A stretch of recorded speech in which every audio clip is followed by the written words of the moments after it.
And hello, everyone. Welcome to This Week in Hospitality Digital Marketing live show number 173. That's right, 173. But not to be confused with anything else, we are hopefully going to be joined by Mr. Stuart Butler this afternoon or this morning from Fuel Travel, depending on what your time zone is, who is celebrating their 100th podcast.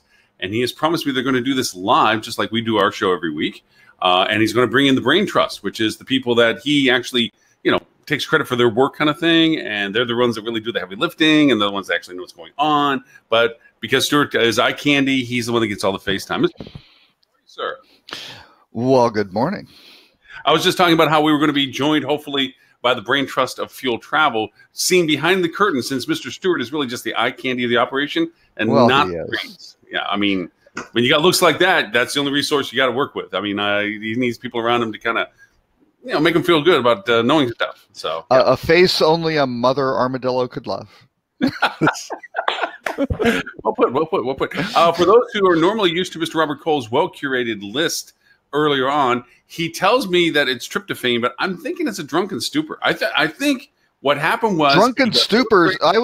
My conjecture regarding Stuart and his team not being on is that they started their pre-gaming for their 100th podcast even earlier than anticipated. So normally they're only a few hours ahead of their podcast for winding up with the beers, but maybe they did a little 24-hour party celebration. You're right.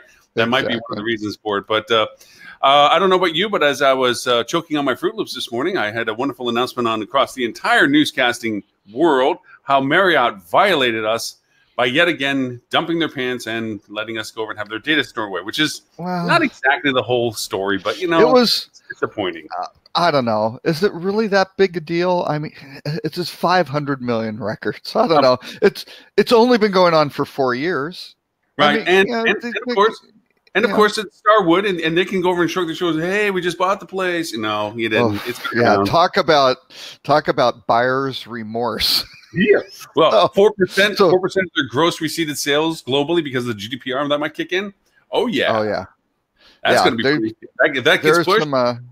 So very quickly for people who are not aware, who haven't or didn't watch the news this morning, who haven't seen CNN. I mean, this is like top news. They have kind of like the Michael Cohen, Donald Trump thing's the lead, obviously, but this is like number 2 in red at the top of the website sort of thing.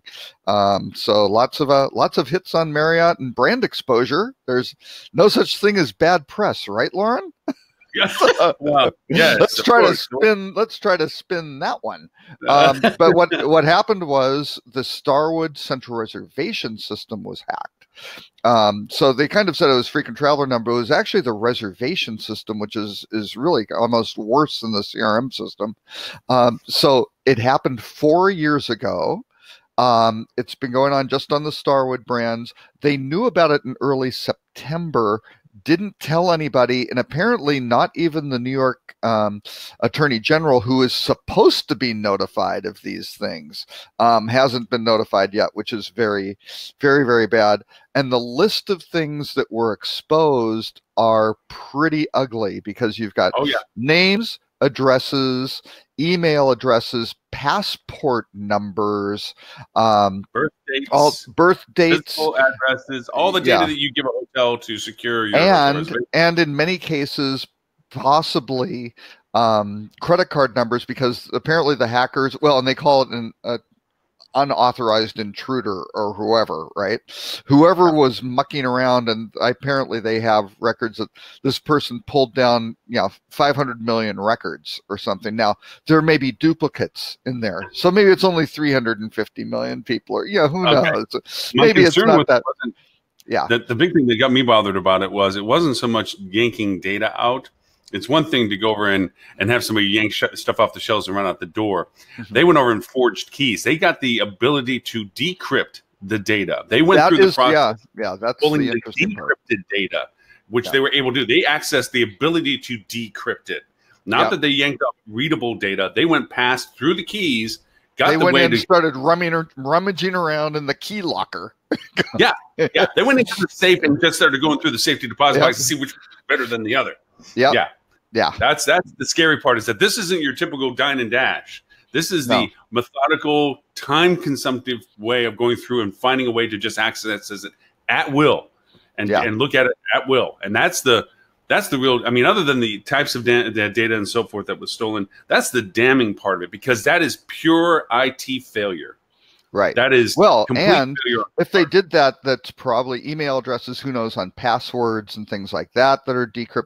If they've got the keys and they're in there for 4 years undetected, boy, that can. And again, don't really know how sophisticated these folks were, but they apparently had access and they had time, which are probably the two greatest the two greatest enemies. So well, you consider too is that it's not always. I mean, as with anything, the data being stolen, so forth, some of it is not changeable. I mean, you can't change your birth date, you can't change your Social Security. Not that was necessarily one of the aspects, but you can't change your passport number. But what really is the time and access thing that scares me the most is that you get to deconstruct the systems that are built, the way things are handled, how things are done, so that you can learn how to replicate this opportunity. Because face it, we live in a very incestuous ecosystem of technology.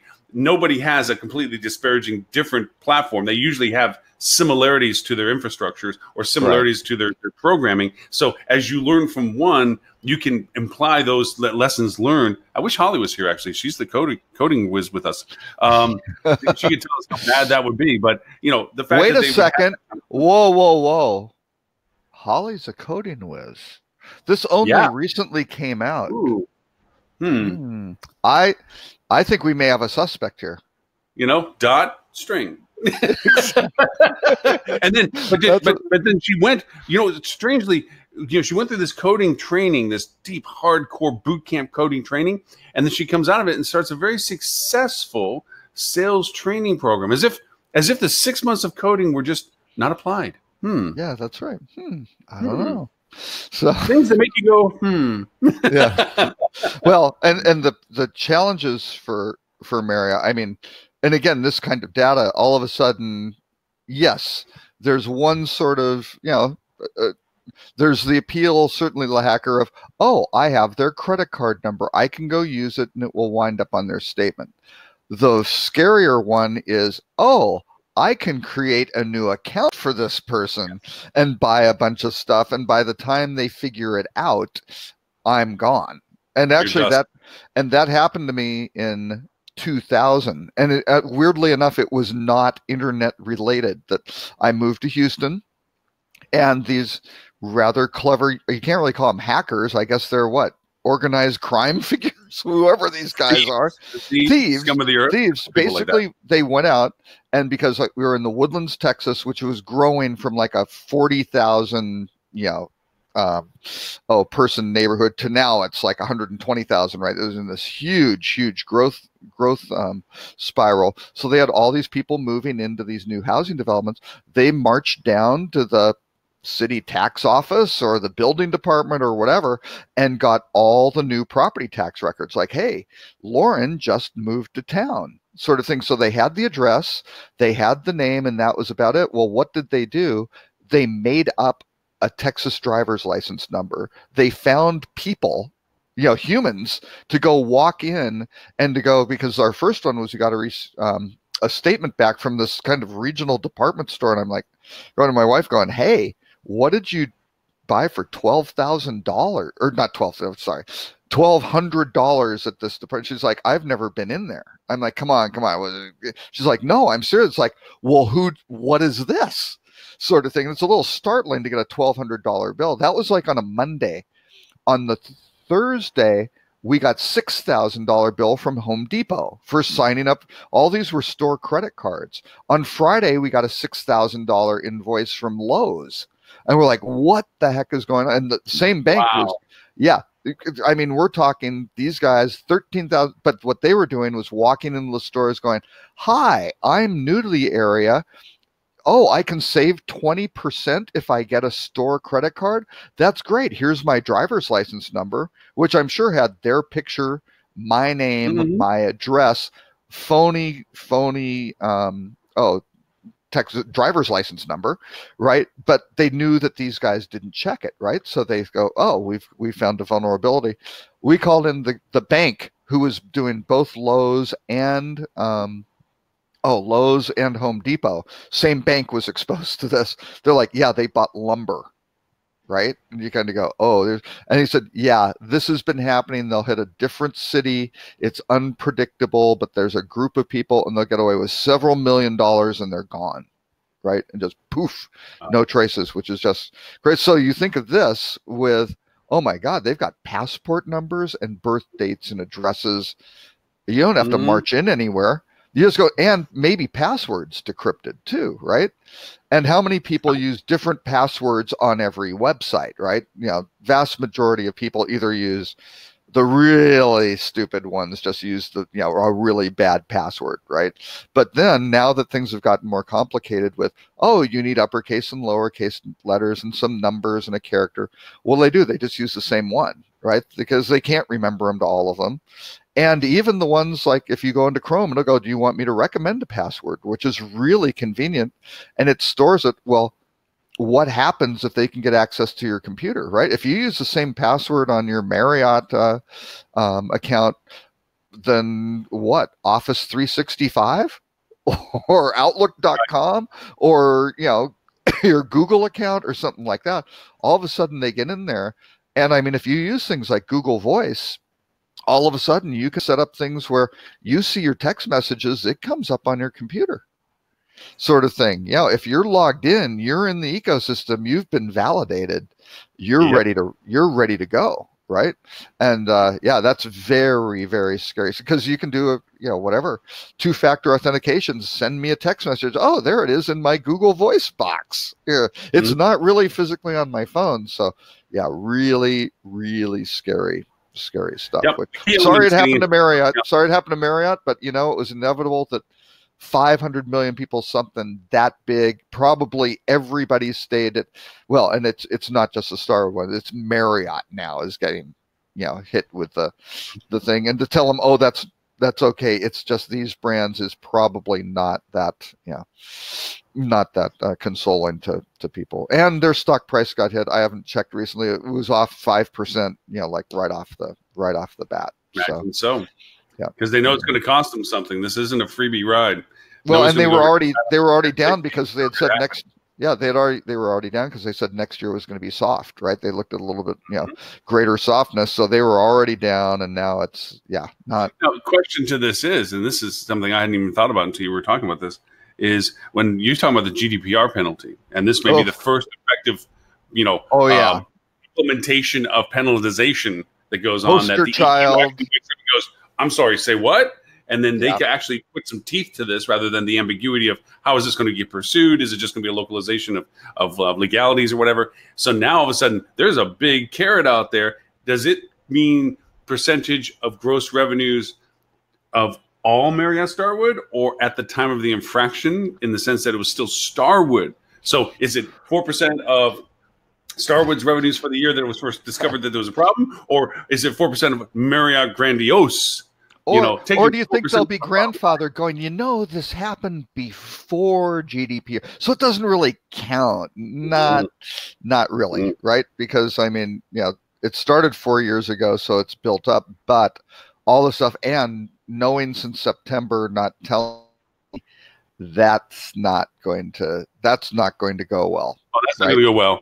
That I think is going to be the linchpin. So, well, they're probably going to go say, we had to confirm and validate. This is a big thing. Yeah, that's pretty fast to find out, in the sense that once you see that there was a leak out the door, it's not a matter of whether or not we have to identify how bad. It's a leak, which is the threshold of why you have to announce. It's not how bad was the leak. It was there was a leak, and then you find out from that point forward. So the delay in notification is not, as you said, going to go very well with them in that, and when they're looking to defend themselves when it comes to cost. Yeah. And how would that be funny? I mean, you figure, if say it does go to the worst of the worst, say you wakes up and says, we can pull ourselves a several billion-dollar paycheck chasing these guys down, Marriott wise. And, how is a company like that going through what they're doing, going to swipe 4 or 5% of their gross revenues? Yeah.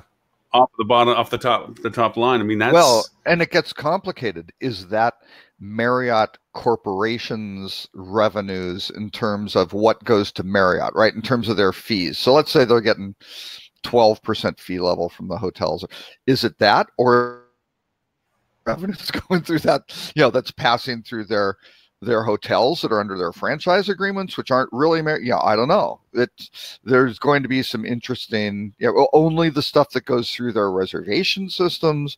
There's a lot of different dimensions where, depending on how aggressive the regulators want to be, they can get to a very large number. Because again, if this was in Starwood's central reservation system and tied into all those hotels, depending on what is pulled back from those properties in those systems, I don't know. That's a lot of stuff. Well, also what happens from the franchisor's point of view, is there legals that they can pursue after branding for breach of contract, fiduciary responsibility. All of that kind of stuff that says, we're put in jeopardy because of your mismanagement of data storage. And, we feel this is violation of our franchise agreement, especially for the tenuous franchise relationships that exist right now because of the merging and the fall off from the marketing, competition and so forth, for having now too much inventory in some markets, and some of the franchise ownerships going, my God, I'm supposed to be friends with 3 other properties I used to compete with for the same customer. Maybe I want to get out from underneath the umbrella and go my own way and get a chance to get them back. So this is a big can of worm of happiness. Oh yeah. This is not a good situation for them. And I don't think it's going to get dragged out very long. I don't think these things. Marriott will probably try to keep it in litigation and try to keep it within, just gets drawn out, loses its teeth. Eventually it gets whittled down to some sort of final resolution or something to it. But I think right now, what it is, the recentness of GDPR's rollout, the fact that California is looking to tighten themselves up with some sort of guidelines, this is only going to add fuel to that conversation. Yeah. We as the United States may have our own domestic GDPR control, which, again, if you're doing it right, shouldn't be an issue. But it's for those who don't do it right that this turns to be a problem. But anyway, which brings us to, actually, I have no idea if Mr. Stewart is going to join us pre-post or what, but I was fascinated on your list, the CRM reality check article. Oh, yeah. We have a theme for the show. Let's call it Beat on the Brands. Today's episode is Beat on the Brands, where we'll take every brand and pummel them into nothing. And actually, one thing, it's not like Starwood was some just really heinously bad organization with a bunch of idiots running it who just had no clue on IT and had set this up on a little WordPress account on their own thing, and who knew. These are large organizations with large IT infrastructures, and these are big, huge companies, which does actually make them a target, certainly. But also, this is a cautionary tale for everyone. But anyway, we can talk about CRM and Malia. Okay. So I think actually for this one we should do a screen share, because the visualization I thought was one of the more impactful. It is great. It really is great, because I used to get these from Hyatt all the time, because I would go stay in Bellevue, Washington, where I grew up, when my mom was in an assisted living place because she had dementia, and that was fine. So I was up there, multiple times a year, at least quarterly, sort of thing, to go visit with her. But then when she passed away, I kept getting these things, right? Because no idea of the context of why you're there, and pitching all this sort of stuff, and you're just like, please, that's not really on point. But Malia avoided that sort of thing, if any sort of personalization. Let's tee this up a little bit, because first off, for those who get their acronyms messed up, is CRM. What does CRM stand for, Mr. Robert? Look, he's got a shirt on. Hey guys. What? He's looking well dressed. Wow. My outfit is not quite fully on yet. Been pre-gaming? We're still doing with boxers. Yeah, we always pre-game. You missed everything. No, we were just having fun bashing. Well, not bashing. Well, we were bashing Marriott, Starwood, and their happy news today. Yeah. And so before we get too deep into the CRM, Mr. Robert, let's see if Mr. Butler would like to add to the joy that Marriott must be waking up to today. Or actually, they're aware of it since September. Whoopsie. Yeah. That's, I think, the big problem, that they didn't notify people quickly. Right? That's going to probably be ultimately what gets them in more trouble than the breach itself. So, yeah, they're you in are fines, a resident from the EU. Yeah. Yep. Well, I mean, being our resident EU representative, this might be the wake-up call for EU to figure out to put some teeth in their litigation capabilities. Yeah, and I'm sure you mentioned this, but I mean, theoretically, they could fine them up to 4% of their worldwide annual revenue. Well, we were discussing that. What is Marriott's worldwide annual revenue? Is that Marriott's revenue in terms of their P&L, right? Their fee revenue that they take in.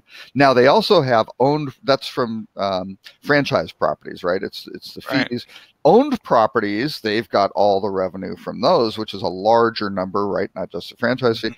Or because this is the reservation, is it just things that they took on reservations that got processed through, or the entire revenue of all their franchisees? There's some interesting combinations of numbers.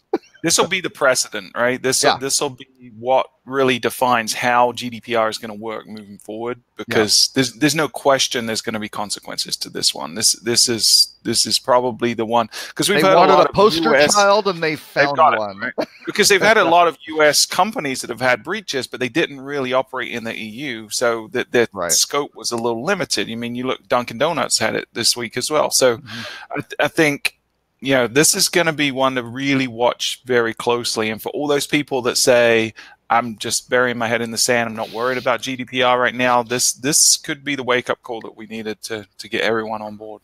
Oh, yeah. Well, again, what we earlier in the conversation, I don't mean to recap for those people who have been already listening to us prior to this, it wasn't so much the data stealing itself as to it was bad enough in itself, the personalization of the data and what have you. It was the keys used to get in. They went through the encryption process. They got long-term access to be able to see with the keys that open things up, everything. So to what point I made earlier is, it wasn't so much of the data being pulled as it was understanding the infrastructure, understanding the capabilities, knowing that there's not any software that doesn't have some similarities to another. They were able to take their time and go through and learn how things are worked with and how they use and what have you. And to Robert's point, why steal one credit card that you can find out that was stolen? Why not just go make a new credit card at this point? Because now you have accesses to email accounts potentially, or at least you can try to see. You have passport information. You have really centric, personalized information. This opens up the opportunity of really leveraging the data usage, but also the fact that you used it, with the keys to get in. It wasn't just a dine and dash thing. Yeah. Well, and with the credit card numbers, are these all? How many Starwood preferred guest American Express credit card numbers are in there? I mean, who knows what they were, futzing around with, right? I mean, there's a lot of information in there. Yeah, as a consumer, if you've ever stayed at one of their properties and if you don't have identity theft protection, I would probably go do that now. You should have probably done that already, but no. After the show ends, it's plenty of time. Probably wasn't you. Don't panic. But after the show ends, before the Fuel Travel podcast, actually probably after that one too, right? Later this afternoon, there's plenty of time, but then panic. Well, I mean, and it was kind of funny on the news things today. They're always scrambling to get their experts to talk about things. And so I was watching the Today Show, and they brought in this security expert, and even the host had to go, "Really?" The security expert's like, "Well, yes, and you should, whenever possible, get double authentication put on your account." And they're like, even the host goes, "Excuse me, I have no hotel app program that allows me to do double authentication. How can I use double authentication in my relationship with a hotel brand?" And the security officer's like, "Well, in most cases." Okay, fine. So scramble for that one. I mean, there's a theoretical best practice, and then there's the reality. And there's always going to be a trade-off between convenience and practicality versus security. And people tend to lean towards convenience and laziness. They do. Absolutely. Myself included. And that's what we were saying right before you came on. The big problem is, if they decrypted the passwords too, they can then go in and go, well, Stuart always uses Star Wars .1234. How did you know? You just told these millions of listeners. Yeah, or Luke's my dad. Yeah. So whatever that may be across all these websites, and all of a sudden it's like, well, gee, let's try. We've got the email address. We've got a password maybe decrypted. Let's try that on Bank of America. Nope. Chase. Nope. Hey, Citibank. Look at this. We've got a winner. So ugly One stuff. simple tip to prevent that is have an algorithm for your passwords so everything you use is different for every different account, but there's the same algorithm. So you never forget what it is. So what I do is I take 2 random letters from the name of the institution and insert them into my traditional string, and then have some upper lowercase and stuff like that. But that way I'd never have the same password for 2 things. But I would have thought you would have looked at the first letter of the name of the site and then cross-reference that to a Star Wars character. There you go. That name. Right. So you go, it's Oberoi Hotels. That's going to be Obi-Wan. That's right. Aloft was Akbar. That's right. Yeah, exactly. So. Now, my hardest transition was I've been using a password program, 1Password, and I gen passwords up for everything that I'm using. My crux is for a while, up until about, 5 or 6 months ago. Actually, one of our conversations where we had the breach, Wyndham, I think we were talking about at the time or something. Anyway, my hard part was for platforms I like going into regularly directly myself. I tend to be very similar in my password creations. I made variations in them, but there was a pattern to the variations that I was like, all right, I really got to just do the full leap. I just got to be like, get off of the ability to just log in direct without using the password key software, and just realize that I need to use the password key software, and then keep changing that password up so that even if somebody did unlock something of mine, they still wouldn't know how to get to that particular part of it. And that was the hardest transition, is just to jump off the cliff and the leap of faith, saying, if I went to a login account, I would not know my own password because I didn't build it. It's literally been genned in a key system. Right. And that's a tough one. Which one do you use? 1Password. 1Password. Yeah, it's nice. It's nice also because it does something really interesting, and this is from my family that lives in Europe that comes to the U.S. After twice coming through and them TSA taking their phones and wanting them to unlock them, really pissed them off. Not that they didn't find anything, but really pissed them off. 1Password allows you to do what's called travel, and what it does is it clears out everything local on the phone. So if you unlock it, you hand it over, nothing is unlocked, and there's no passwords in it. There's no data to extract, nothing. And then when you get over to the other side, you can log in and have it backed up on your phone. And this is why Lauren and Holly have not been caught for the Marriott hack yet. Obviously. We did that, and I connected the dot. Now, Stuart, did you not assist Holly in her skill set learning of boot camp coding? Now, and I did think it was weird when she was trying to ask how to hack a mainframe, but I just assumed it was we're just beginning to slice some pieces together. And now she's like Clark Kenting it. She's just doing sales training. All that boot camp training seems to be what happened? I don't know. But when she's buying, she seems to go around to these cities and she buys a townhouse there to stay overnight. And I don't know about driving the Lamborghinis and Ferraris and things like that. Upgraded cars since her early days. Is that suspicious? I don't know. Maybe. Yeah. I think didn't she go and talk to Marriott recently, or maybe even 2014 she talked to them. I don't know. Yeah, exactly. Allegedly. I don't want to get Holly, if that doesn't get you on the show, I have no idea what's going to get you to talk to us on the show. That's right. Exactly. Anyway, so we were migrating over to another wonderfully shared article by Rob. Lauren was going to do a screen share, which with our technology, our webinar jam technology will probably sever the session. Yeah, but that's here we go. Okay. Well, we did that. We wanted to do the screen share because this visualization is probably the most powerful aspect of this. Let me know if you can see it. So Vikram Singh went and started up. Can you zoom in a little bit on your? Yeah. Okay. Yeah. So that's excellent. So Vikram basically, had a little thing for, hey, look at what's going on. Oh yeah, you're way at the bottom. Yeah. Yeah. So he basically went through. And the poor folks at Malia, he had signed up for something or other way back in the day and was going to basically unsubscribed because they were pinging him a couple times a week or whatever with these various emails. But then he decided, you know what? I'm not going to unsubscribe. I'm just going to archive these and hang on to them and see what these do. Oh wow, he's created a blog post with all the content. That's oh awesome. Yeah, so he's got some history here. So yeah. So basically, what was, and this has been a big piss me off from when I deal with clients, is like, look, what are you guys doing? Once they set up a stupid template, they leave it and beat it to death. Mm-hmm. Yeah. And they just made a couple of minor changes and they dump it. And the thing I want to point out was like, it's supposed to be relationship management, not email, sends. That's all it is. Blast, but I mean, the thing that gets me visually is 45% off. Whoa, go slower. So look at the lack of target. I can't remember where he stayed first. Maybe it was in Sevilla or something like that. I'm not sure. Yeah. But he's got these things for, I don't know if that's the Maldives. I don't know. What's that? That's Milan. All of them 40% off, 35% off. Just price. No personalization whatsoever. Nothing. Random. Yeah. Family stuff. Yeah. Yeah. Man, whoever handles their marketing's probably had a tough conversation this week then, huh? Yeah. Top 5 hotels. Yeah. But it's great.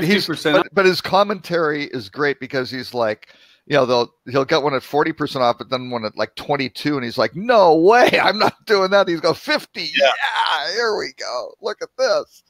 So is there anything in any of these other than deals? Is there any valuable content? Nope. This is announced some new hotels. Announced a new hotel, but same format and discount offer. Yeah.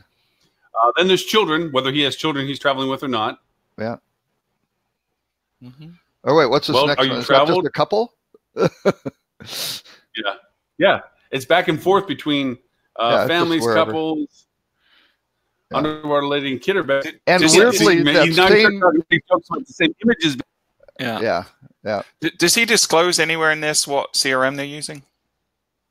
I don't think so. No, I think he's just done.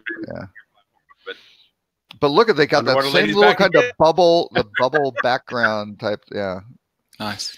Yeah, but he even says, it's like, look, it's all right, because it's like the third time in 4 months and he's seeing the same image. Yeah. I'm like, oh yeah, there's no better place enough not to be above the fold in the email design. Life is full of surprises. There's no better place. Yeah. What place? Yeah. Discover more. Discover more about what? Yeah. Because they're jamming it into a base template and then sharing it out. Hey, the template changed. Oh, maybe not. It's just a white. They forgot the background image. So what they did is something, a broken link. You see a lot, right? Which is they have probably a very powerful tool that they're using, maybe 20% of the functionality. They hired someone very entry level to manage their email because it was cheaper than going with an agency, and that person doesn't have the skill set to think about strategy of all things. Well, or maybe they got an agency who's just really bad. I hope this isn't an agency, but if it is, they're probably taking cues from the client versus leading the client. But this is what happens when you just 50% off the deal. They didn't even change the header on this one, and then they put 45% off. And the sad thing is, gents, that I would say more than 50% of the industry is guilty of the same behavior. Oh, absolutely.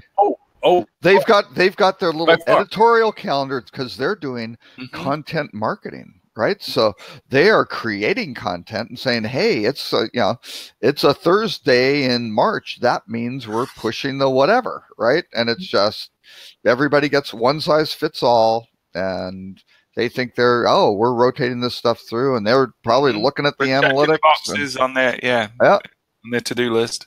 Yeah, there we go. Back to 45%. Now we're talking. Yeah, I wonder what's changing that. Is it occupancy? Who knows? Seasonality. Seasonality. Yeah. What? City or beach? Looks like the beach won. It is. His commentary is what makes this a funny conversation. It's a set commentation. You know what it is? The reality of this is that these images here in the center is what gets submitted up to whoever's supposed to check box that they've approved that it to be used to be sent. And they like the fact that there's a gauze overlay with text on it, making an offer, and there's an image in the background. Great, send it out. Blah blah blah. I don't understand why they keep using this bubble blue thing in the back, which I guess it's supposed to indicate a beach or something like that, and it's generic enough where it goes with almost any. It doesn't conflict with the picture. I think it's the default background or something. I don't know. You can change that, really? Can change that background. I didn't know that element could be changed. That would be so cool. Yeah. From last week, lady returns. Also, check out my points balance. 0 points. Oh boy, it is amazing. It is. It just keeps going. Oh, there's another kid. Yeah. Oh yeah. No, he keeps. I mean, it really is. That's why we want to throw it up on the screen share. I mean, this just goes on, and I mean, he keeps going making the comments too. He keeps going through. Just over the course of a year. Yeah, there you go. Wow. Oh, Urban Lady's back. Yeah, 2 years. The reuse of the imagery is just on these is just insane. Yeah, but people don't remember what they got 2 weeks ago. That's true. Yeah, exactly. Probably their philosophy, right? Because if they aren't very engaged in clicking, and most of them aren't even opening this, you can use it all the time. It doesn't matter. You can use it every week because they're not paying attention. So, right. Well, as it is for that. Going back to not sharing anymore. Turn screen sharing off. Is CRM is supposed to be an engagement tool. You're supposed to learn from and refine your communications with the guests so that you're not just inundating them with perpetual white noise messaging of offer and rate or room and rate or whatever it is like that. And dealing with, and I'm not going to blame all my clients for this, but in general, email is supposed to be shuffled off to somebody that takes care of it. Then nobody wants to talk about the hard issues of using it correctly. And so they're like, do we get an email out? Well, we got to refine what the email is according to our marketing message. Hey, we got a newsletter we got to get out. Just check that thing. Get it out there. They're forgetting that second letter, the R in CRM, right? And it is all about relationship. And how are you building a relationship by just blindly sending out a random deal to a random property that has no relevance to the individual? So now, wait, Stuart, wasn't this your dating strategy though in high school? Right. Pretty much, random messaging, random discounts. But I mean, it's funny that you put this article in, Rob, because I'm right now in the middle of creating workflows and trying to actually take a lump database that has nothing more than email, first name, last name, which is great that I have it, but I need to start creating engagement with it, with conditionals as to what people engage with, so I can start isolating out the interests, what time of year they want to travel, what kind of travel they do, and that's all by filtering how they react to the different components I put in the email, and then I start splintering that data out, and then you start creating what's called workflows. For anybody who's never heard of it, it's like, did they open it or didn't they open it? Did they? Okay, then what did they click on? What did they click on gets into a subject. If they didn't open it, then is there a retrieval email that you want to send to all unopens X days afterwards that says one more chance or another chance? Just don't regurgitate the same email. Send a variation saying, you may have missed this. Let us show it to you again. Did they open it or didn't they? And you create these logic strings, just like you do for bots, that make it so that you can understand the data that you have about these people, so that if they don't react, you make them into a zombie list and you give them one shot on another platform. And if they still don't react, kill the list. There's no gold badge that says I have X number in my data file. If anything, from CRM platforms, you pay money to either store it or to send it. Mm-hmm. So why hang on to it if you can't get anything out of it? Kill your zombie list if you can't. If after doing really good engagement, they still don't engage, they don't want to engage. Stop it. Well, but you also have to know your property and where they are, right? Because maybe they are an intermittent guest, right? So, I mean, you do wind up with situations like you could have a ski resort in wherever, Colorado, and a beach resort in the Virgin Islands or someplace like that, where maybe these guys kind of go back and forth, or they rotate between different things. Oh yeah. Or it's a special occasion every 5-year anniversary or something. Something like that. Yeah. Scenarios for sure. I don't. But again, you need to be aware of the list completely. But I think you've got to treat people differently and they're kind of archived off on a side where you still have them. Yeah. When I say killing it, I mean taking it out of the context of the CRM engagement, where if you're paying for storage, I have X size database, and you have to pay according to the size. Why pay for the unused space? Take it out and put it in. Well, how much are you paying for storage, I guess is the question. Yeah, you're using the wrong CRM. One platform will charge you that if you have 30,000, 50,000, 100,000 names, you pay according to the size of the database. Another one will say, we don't care what size database you have, but you're only allowed to send 30, 50, or 100,000 emails a month. Right. So if you're sending either scenario, if you're keeping a zombie list on there that isn't engaging and you've exercised proper workflow, I'm not just saying because they don't answer you, just dump them. I'm just saying don't keep it on your paid for platform at that point. Right. Well, ideally, you're not paying for just having the email in your database, right? That I would question the CRM you're using if that's how they're charging you. But I think what I would do in that scenario is rather than keeping them in any kind of list where you're sending blasts to a group of people, I would keep them on an individualized trickle. And one email that is really good at rehabilitating is an anniversary email. And I don't mean their wedding anniversary. I mean the anniversary of their book date, right? So 30 days prior to when they booked a stay, you can send that each year because you don't know if it's a 1, 2, 3, 4, 5 year cycle, because if, you know, it's Hawaii or something like that, maybe I'm going on my 10th anniversary and my 15th anniversary. So I think to occasionally send people a one-time personalized email with, you know, integrate with, say, Flip2 and bring in the photos of what they shared last time, you know, they had a good positive experience. Right. That's really good. And then the other thing we do with our new platform is we have tracking pixels throughout the journey on the website as well.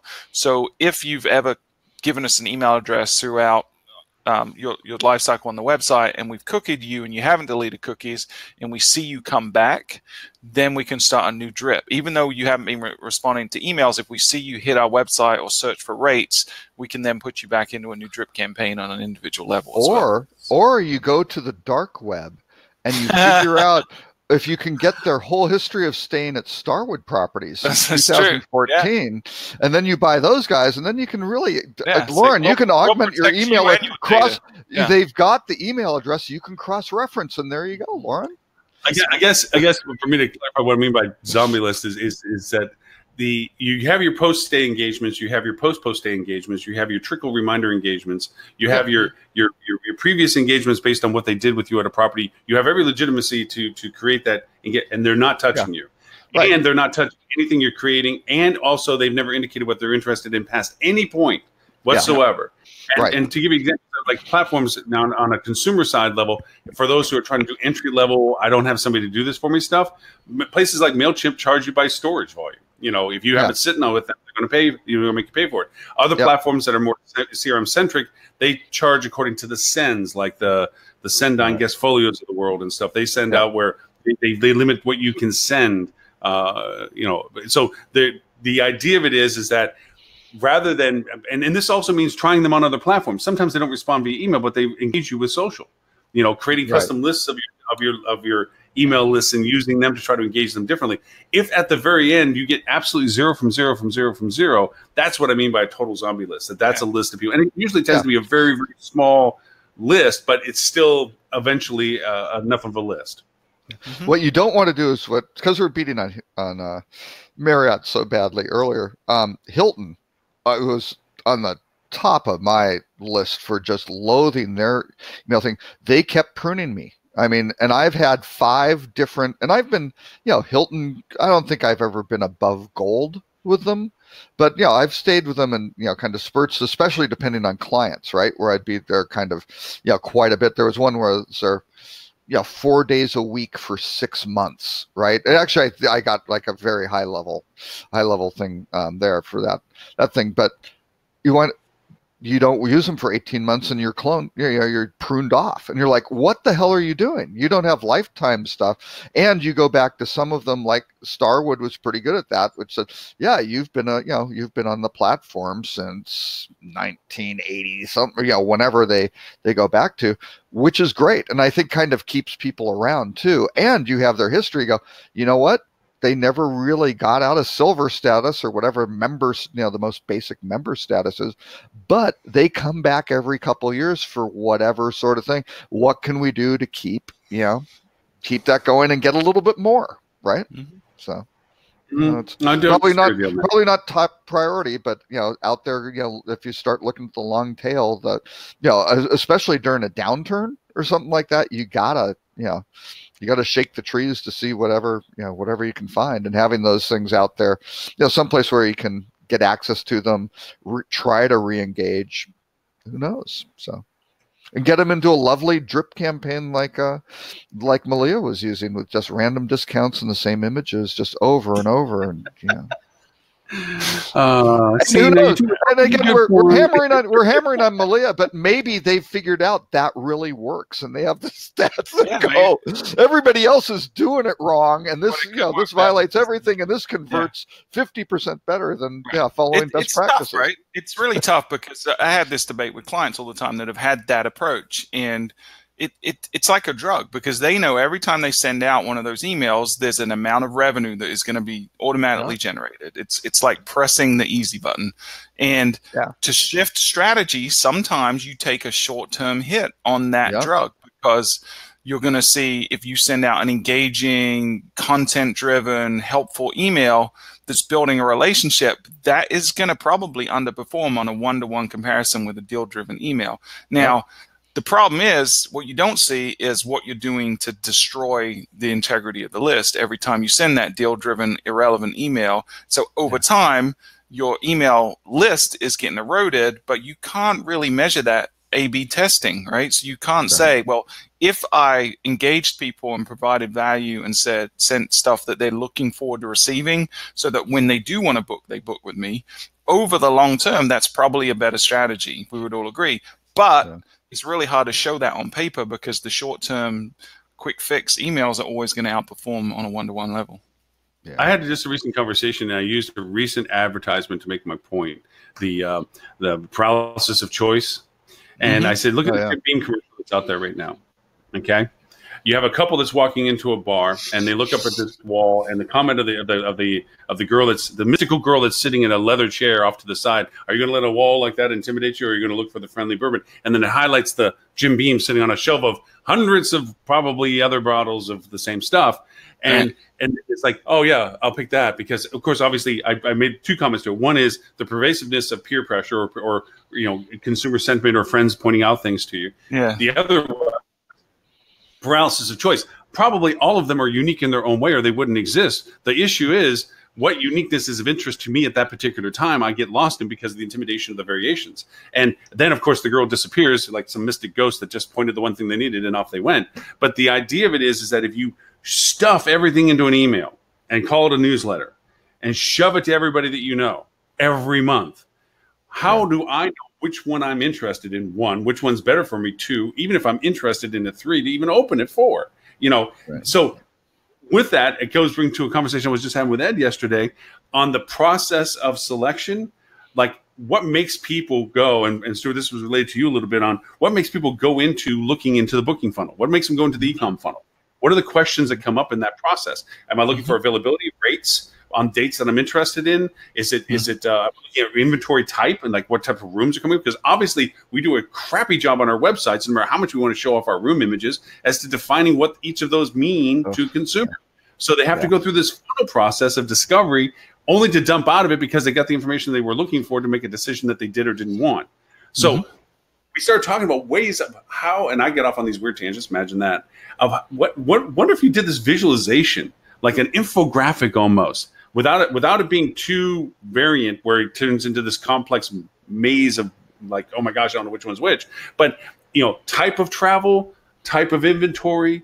Are you a reason for discovery? Is it rate? Is it inventory type? Is it availability? Whatever it is. But if you created this kind of, you roll over one thing, I'm interested in coming. Are you interested about rate or room type or type of travel? I'm interested in rate. Okay. And then you have this, okay, we have these room types and there's rates available. And it almost like highlights a string of and then you can roll over to another side and go, wait, no, I'm interested in type of travel. And then it'll go through, well, we have these events going on while you're here, and these room types are available. So you can still follow the trails as you go along, but it's a single engagement place. Now, obviously you can make it into a rat's nest of horror of variations, but if you keep it straight, if you try to answer the questions as to what brings them through the e-com funnel for discovery and kept it that way, you might get a interface. Well, and you can get some signals though by how people sort different things and filter. And it's easier for the major hotel groups, because they'll have people who they're searching for New York. Oh, did they search certain brands? They come in on a brand website, or they come in the general. They're looking for. Oh, they sorted things into ascending price order. They checked the 4-star and above. Whatever they have on those sorts of things, those should be retained for that session. And then, hey, if they actually book, you can start tying those preferences together, and you start getting signals going, hey, they looked for 2 adults and 2 children. I think that's a family, sort of thing. But again, you can get caught on personas too, because then the person goes back and they're just going for a business trip one thing, or to Vegas with college buddy. Totally different process. And that's where this underlying CRM platform, most of the hotel ones really fall short, right? Because it's all keyed off of just the email address and not the persona or the purpose of the itinerary. So what we do with our new email platform is we use a lot of exactly what you're talking about. So we're tracking everything they're doing throughout the website journey and the emails interactions as well. And we're triggering everything and profiling people based on behavior, not on demographic information. And it's contextual and time sensitive. So we don't necessarily, we'll store the fact that they stayed with the kids, but we're going to look at each journey separately and look at what their most recent search was. So we know that if they came back to the site, even though they booked with a family 4 times, this most recent search didn't have kids. So they're not looking for kid. It's based on then you can match them to a cohort who doesn't have kids and go, the probability is what converts best in people like this experience. You can try doing that.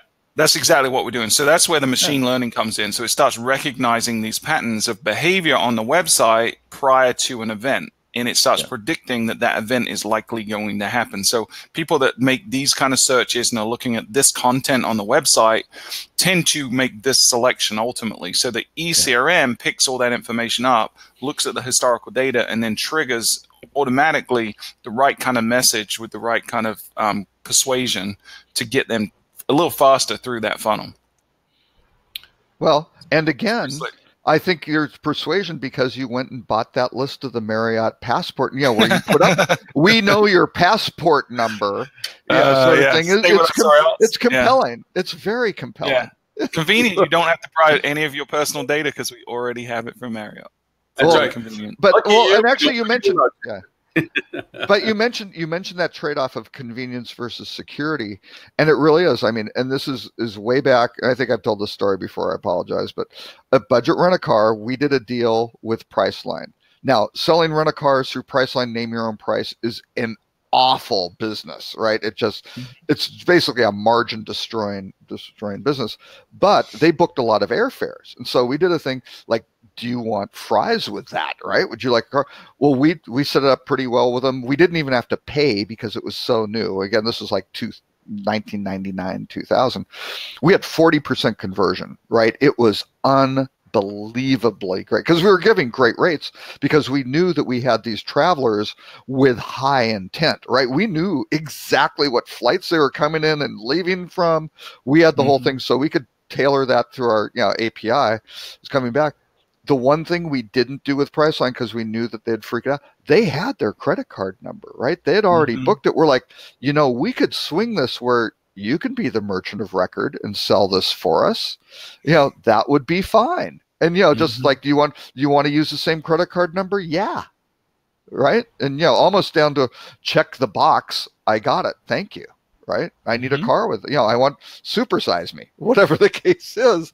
And again, a lot of places don't do that, but we were really thinking back then, how cool would that be? Right. And we knew people would go, and we didn't have the resources and the research or really the interest in digging into that. But that would have been a really interesting analysis to go, yeah, these folks love us. They trust us.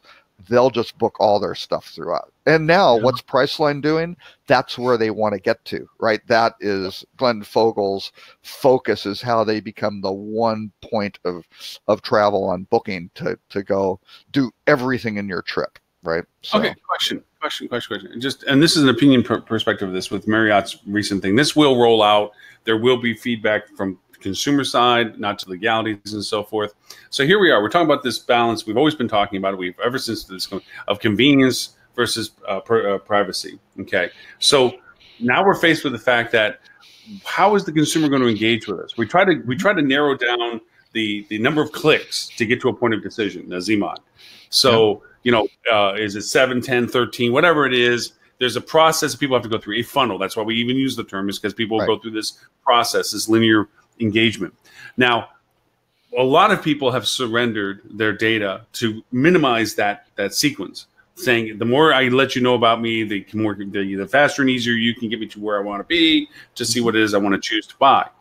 Now with this, maybe there's going to be a sentiment growth, and this is my opinion question, a sentiment growth of saying, you know what, screw this. I'm tired of this. I don't want to tell you anything about anything, all right? I will tell you, answer questions as long as you tell me you're not going to keep this data. I'm going to answer questions to get where I need to go, but you don't get to keep any of it. And if I come back again, I know I got to go through the whole process again, but I don't care. It means one less thing I got to worry about because you know that less about me. I will go through I'm here to travel. I'm here to be with you for these dates. And I'm here because I'm going with my family and I want a good rate and I want a room that has 2 double beds in it, but don't keep that stuff. And I don't care about you as a brand. I don't care about any sort of experience or anything you can do you can't produce any incremental value by me giving you this information, right? The value return, the risk reward ratio is not in the customer's favor. But again, I'll use my daughters as examples. If Apple wants information from them, they got it, right? Amazon wants information from them, they got it. Facebook, maybe not. Instagram, maybe, which oddly is Facebook. Yeah, I don't know, right? But it depends on who do you trust, and that's the classic, branding sort of thing. I mean, that's the bottom line of modern marketing, right? It isn't just the 4 P's; it's a whole different set of P's that you've really got to look at. So, I don't know. So, what do you think? Do you think the pendulum can swing either way, or do you think it's still going to keep going the direction it's going? It's going to, there are a lot of folks working actively on a universal solution to privatize the internet, to mean that private data is kept on the client side and never shared on, in having complex algorithms to communicate between the two, but the data never gets stored on, the side of the brand. But I think ultimately, and I'm guilty of this, people are lazy and convenience is always going to win out. Unless there's an egregious, overwhelming risk, I think people are always going to err on the side of, what's the worst that can happen? Because look at Facebook, right? Billions of people saw what happened, probably still feel like their data isn't 100% safe, feel like there's a potential that something similar could happen again. We see these data breaches every other week. It seems like another big firm like Marriott has come out with a big data breach. We've gone through how many retailers like Target, Dunkin' Donuts, there's a ton of them. And yet we still blindly go and swipe our credit cards and give our email address to receive, discounts. I just think we're too focused on what we want and what we get and not worried so much about what could happen. We're more about what's right in front of us. I mean, my whole house, I literally, this week I went and bought, because of Black Friday weekend, I just bought another Echo Show for my in-laws so we can communicate visually, and that's on my account. I got an Echo Fire TV Cube, which is amazing, and I can control my entire entertainment system with my voice now.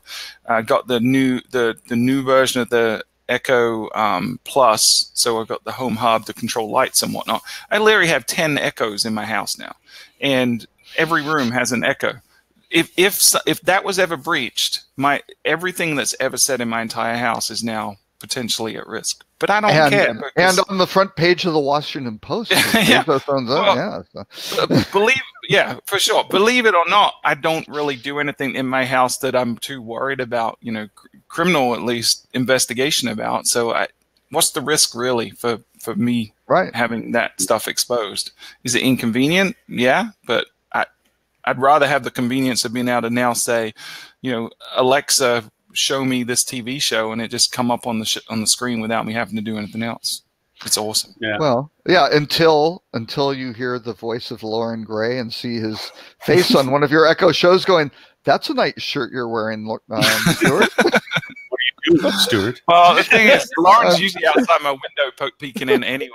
Well, I that's get true. that restraining order. I just do the drone thing. It's like, yeah, what the heck? Yeah.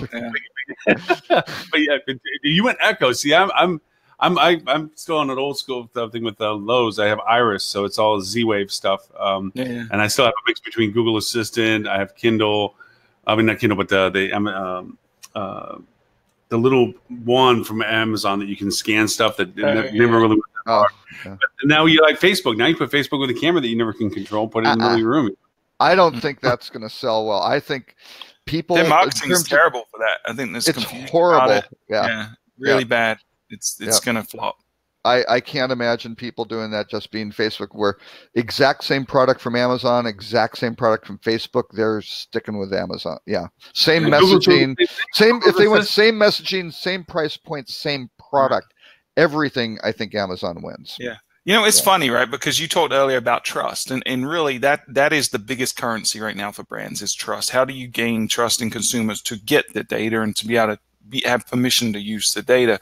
And while we all trust, or a lot of people trust Amazon or trust Apple or trust Google, whichever the brand is, what we trust them with is different, right? Because if I'm doing some kind of consumer purchase, electronic stuff like that, I trust Amazon for that. I trust the data on Amazon, the reviews on Amazon, and even though there's some issues there, I'm going to trust them with my credit card. It's convenient. But if I'm doing something else, like my hardware, so my laptop, my phone, my tablet is all Apple. And Apple has that ecosystem locked down for me, and I trust them with that stuff. If Amazon would have come out with a laptop or a phone like they did, I didn't switch to Amazon. I don't trust them with that piece of my life. Right. So it's kind of compartmentalized between the brands for what they're purchasing. And Apple has now said, we are not a company that does anything with your data. It's say we don't give it to anybody. We don't say we don't market. They monetize it through advertising. They keep it all for themselves, but they aren't really sharing it with partners, right? It's no, but they let people lead use of it, right? In the form of targeted ads and things like that. But that third party doesn't get access to the data for sure. Right. Yeah. Exactly. Well, I told you, gentlemen. I think I'm going to have to run, get set up for this live show thing that's coming on in about an hour. Do we get to see the brain trust that you work with? I mean, you guys going to pop back on with that? Yeah, what I'm going to try to do is I got to use the same laptop and go get it hooked up with a bigger camera and the microphone stuff. So we're going to have 5 Fueligans on the show today. And we're going to be doing an Ask Me Anything. So you can follow us on YouTube or Facebook. So just go find Fuel Travel on either one of YouTube. Robert and I have already put a queue up of things of like, solve the universe, give 2 examples. You got it. It literally is Ask Me Anything. You can ask us about Star Wars or beekeeping or hotel marketing, whatever you want. I want to really what caused that really horrible, painful rash you had? Yeah, I told you not to tell anyone about that. So yeah, we're gonna have some fun. We did it on our 50th episode, and it was a lot of fun. We're gonna do it again. We'll probably talk about the Marriott deal a little bit as well. But yeah, we're going to start. The stream will go live at 1:15 p.m. Eastern, but will come on at 1:30. So you'll have a little break between this show and our show to go take a pee or whatever you need to do. And Stuart, I think this is your opportunity. He's all set up to sit there day in, day out. Yeah, he's good. Here's the body. I really think this is your opportunity with the context of the Marriott breach to go throw down the gauntlet and tell all the hackers of the world the Fuel platforms are impenetrable. Right? There's no chance, no matter what they do. I'm pretty confident, but I'm not that confident. Not with out in the world. He has too many secrets she knows how to do. Yeah. There's things we don't control, right? So if someone hacks the CPU on the servers, then we're screwed, But it's same risk anyone has. Yeah. But when you see someone like Marriott can get hacked, I mean, the reality is anyone can get hacked. So it's important for you as a hotelier to, one, know what data you are storing, have that mapped out somewhere, and have a diagram that indicates where the data flow is, what's pushing data to your system, what's taking data from your system, who has access to that data. I would recommend anyone, even if you're not focused on GDPR and becoming fully compliant with that, whatever that means, go ahead and model out your data, because I think that will at least give you an idea of the risk that you're facing, you know, and it might shock you when you see who has access to your data, and you might question it and say, well, do they really need it? And should I limit what they have access to? Yeah. So, yeah. Marriott kind of wishes they'd done that a while ago right now. No, well, or they didn't actually, do it fast enough. yeah, and actually there was another article. It was on digital, what not to do for digital transformation, because people who are trying to change things, they've really got to look at this stuff. But they had a really good thing. They said, what's standing in the way of like fixing, because you could say these are old systems that got hacked, right? And that's one of the causes. They said, you know, number one, what's holding back? It's the legacy IT infrastructure. 64% of these CIOs go, yeah, this infrastructure is going. Data security, 60%. Technology silos, 59%. Budget, 54%. And competing priorities, 53%.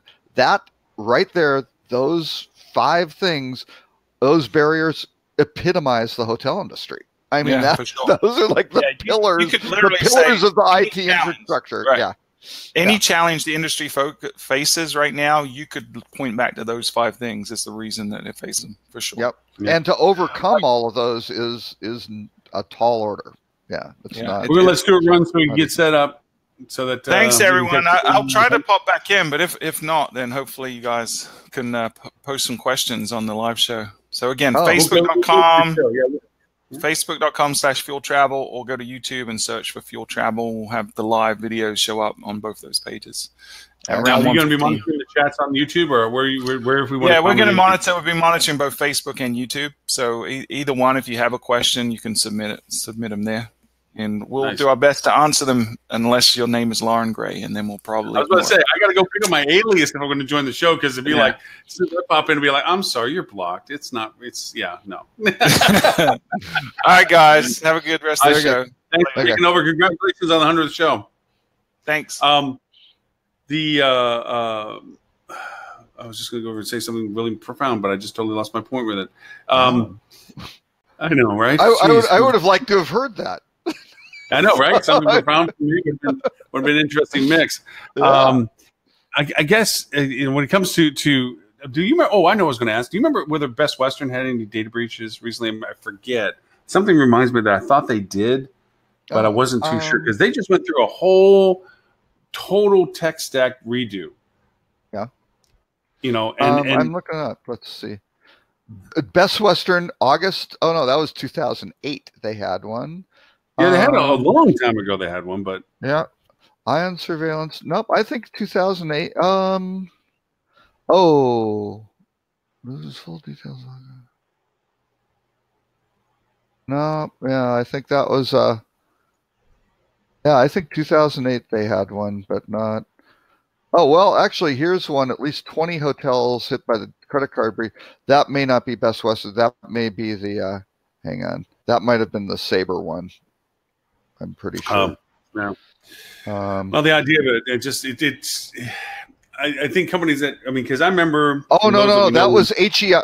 That was HEI Hotels, right? So it was the management group, the privately owned company that had Starwood, Marriott, Hyatt. They had 20 brands. They got, because I know that from people that we know within the organization, both of us know the same people, is that they went through a very painful, very long, painful process of getting the changes. First off, to decide what changes to be done, to make the commitment to do the changes, to implement the change. Then they tied it together to a whole rebranding concept. I mean, they just stacked misery on top of misery with stuff. They went through all this process, but I would have to think that they're kind of sitting back now going, because they may have upgraded themselves tech stack-wise when they did this, obviously, to be like, okay, I'm feeling a little bit better, and this is a little bit more justification to my franchisors of like, I know we put you through hell, but we're not bouncing in the news like the Marriott is right now, who didn't. And also, what I'm wondering is that we knew that the Galaxy system at Starwood was out of date. Right. It had been for years. And they built Valhalla, which was a really good system. And they spent a boatload of money on that stuff that Marriott, as soon as they got Starwood, put on a shelf. Right.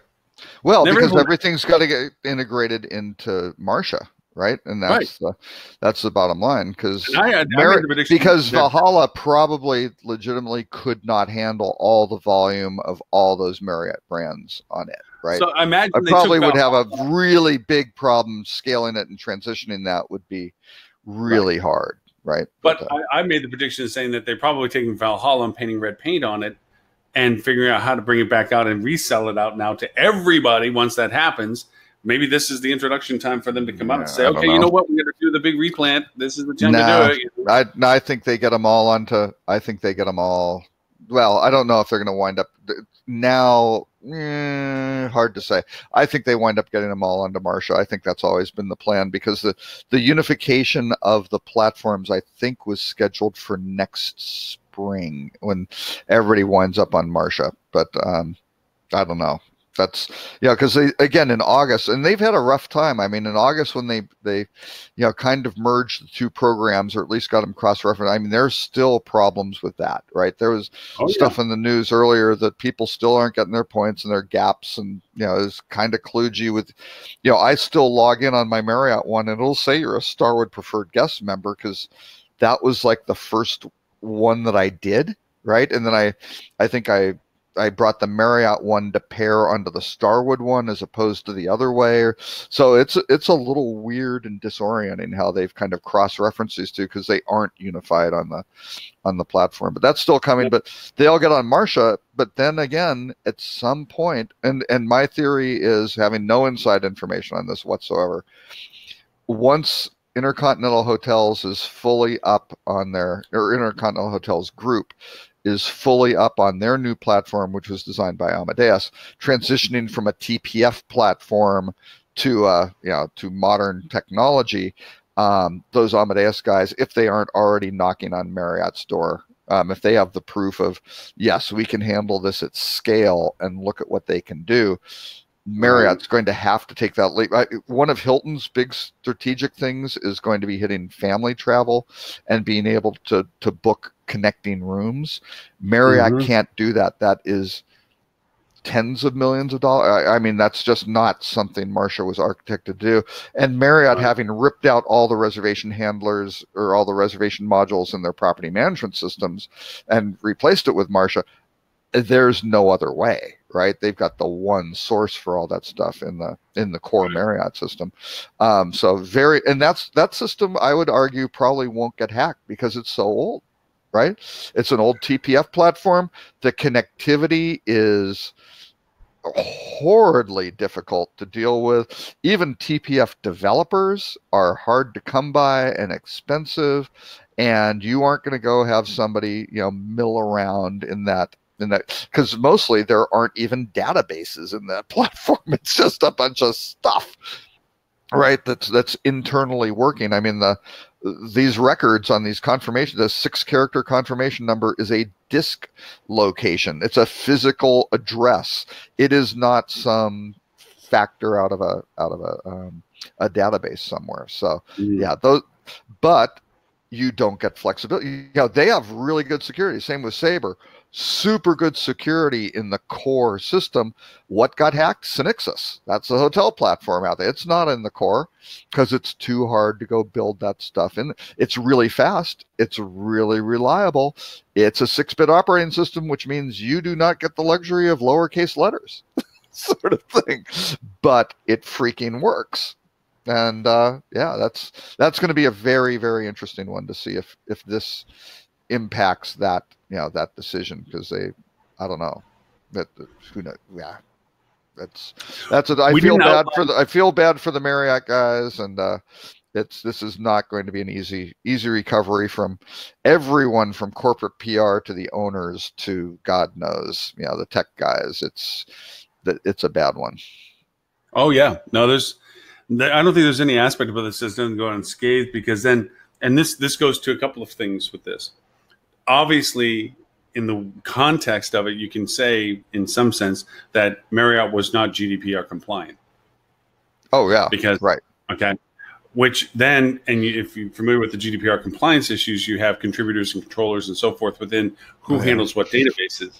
Right. So that means that companies, and I mean this legitimately, say for instance, a very large company, wants to consortium or something like this, has a relationship with Marriott, they have to consider that if there's data being transferred between them and Marriott for booking group rates and whatever have you for this process, it means that one of their vendors is not GDPR compliant, which means it puts them in jeopardy with their GDPR compliance because they're doing business with a non-compliant entity, which means technically in the world of legalities that these companies have to evaluate whether they can continue a legal relationship of data transfer with Marriott because they're not compliant. They aren't compliant. Yeah, you've got you've got a cascading effect on there, and not just GDP.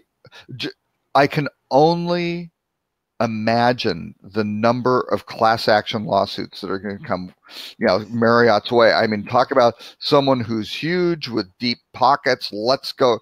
Let's not mess around with the property. Let's go after them. But PCI compliance.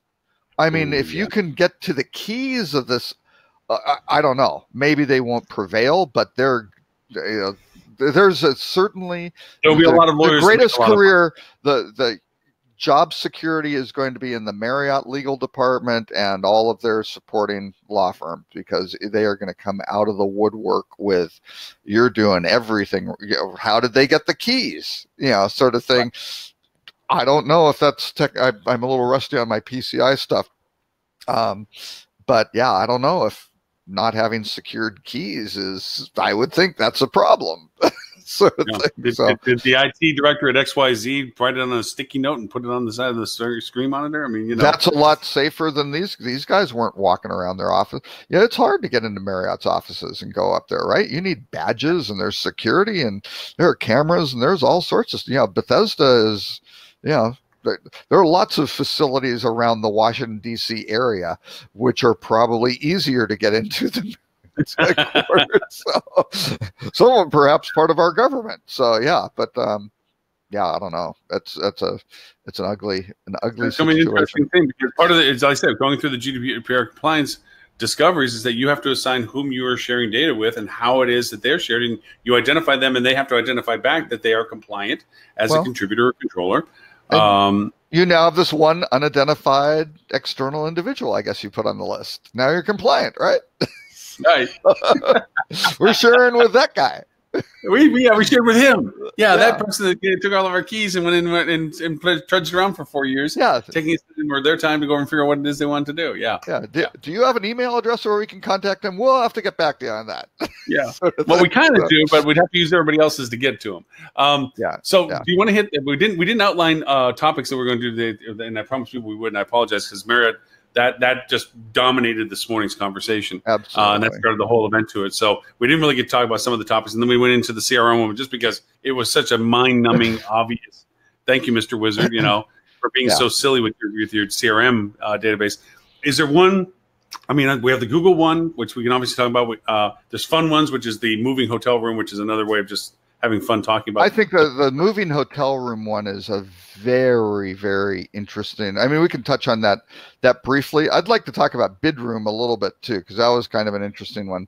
But we can talk about the moving hotel room. Basically, there was an article in USA Today, and unfortunately, Nancy, who's the writer, contacted me to do some stuff, and I couldn't get back to her in terms of her meeting her deadline. She's on deadline, and I gave her too detailed a thorough answer on all the issues with it. But basically, this someone won a design competition, which basically said, "Hey, we're putting a hotel room on wheels, and this is going to be really cool. You'll be able to, and it's going to be a self-driving car, and you go and you have all the amenities." Well, okay. Some people didn't think this through completely. I mean, it sounds like a good idea, but from a practical perspective, they said, "Oh yes, there'll be a little kitchen in there. There'll be restroom facilities. There'll be mattresses," and it's like, and we can hold up to 5 people. It's like, what size is this? Right. That's, you know, it's a bus. when you're talking self-driving vehicles, you're getting to a situation of weight is really, really important, right? Because you have battery life and range and all that sort of thing. And they said that this would probably be by 2030. And I'm looking at it going, 12 years out, that is way too long. You guys aren't going to succeed. But I really think, you know, this will be the use cases and business models for these, I think, will be very, very interesting, because you'll be able to get something. I would think that the interior, at least, you know, not thinking way out of the box, would be more like a first class lie flat seat or something like that, right? You know, one of these international first class little things where you have a module where, yes, you can have some dining and eat. You know, you have a table for workspace. You can go up, you can recline, you can sleep, you can do all sorts of interesting stuff. You've got great entertainment options, and it's going to be interesting for the scenarios, because they were kind of, I don't know if they were looking at it as you're going to go have this car and this is going to be yours. I think it's going to be more on demand basis, right? You go, yes, I want to go from, you know, where you are, you're going out to California. That's great. Let's get one of these. And then we can wind up customizing the trip. So it isn't just this point to point, like an airplane, you fly over everything. Hey, we can stop the world's biggest ball of yarn. We can go to the, you know, whatever cool place where the, you know, such and such a battle was done, or who knows what you want to see, right?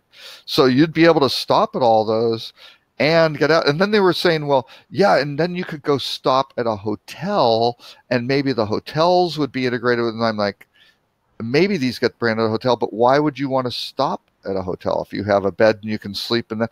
That's going to slow you down. Why do you want to stop and be in a stationary place for 8 hours where you could sleep and make progress maybe for 8 hours, right? Unless you wanted to be there for a few days where you go, great, I'm getting out of the vehicle because this vehicle needs to be used by somebody else. They're going, you know, you got the whole logistics of whoever owns that vehicle wants it used continuously, and you don't want to pay for the thing sitting there, right? And just having the, you know, the convenience of, oh yeah, I don't have to unpack my stuff. I'll just, you know, get back in. Well, if you take the idea off of a moving hotel room and instead having, as you said, a very comfortable method of travel, like, you know, automated cars, I thought that when we first started talking about self-driving cars and so forth, I thought, how cool is this? Because when you look at our airline system, it's based on a spoke and wheel mentality. There's hub-centric destinations. Hub and spoke, yes. Hub and spoke, yeah. Yep. So that you can have this gradient of going to smaller markets from a centralized market, but you have to still go through that centralized market to get out anywhere.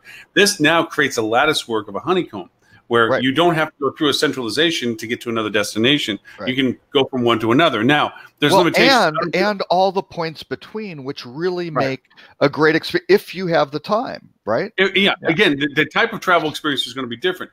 I'm not going to take a car from Los Angeles to New York simply because it'll drive itself and I can just sit and watch the world go by. Right. That is a train. Okay. I'll just go on a train if that's what I want to do. And if I have a time constraint, I'm still going to get on a plane because I need to be in New York for something in particular, not a week to get there. So the modality is based also on the type of travel you're going to be doing. But picture kind of two variations of this. One is the self-driving car being truly one of those ones where the driver isn't going to be engaged at all. The car is completely in control of what this is doing. Yep. And you're just sitting there watching TV, playing games, or whatever, looking at the world go by. You don't have a steering wheel. Well, and I would say, you mentioned trains. You can suddenly create dynamic trains on this, right? Because again, if you have a method, you know, nobody says you have to have the doors on the side of the car, right? You could do the front and the back. You could make it like a little train. You could hook these things together.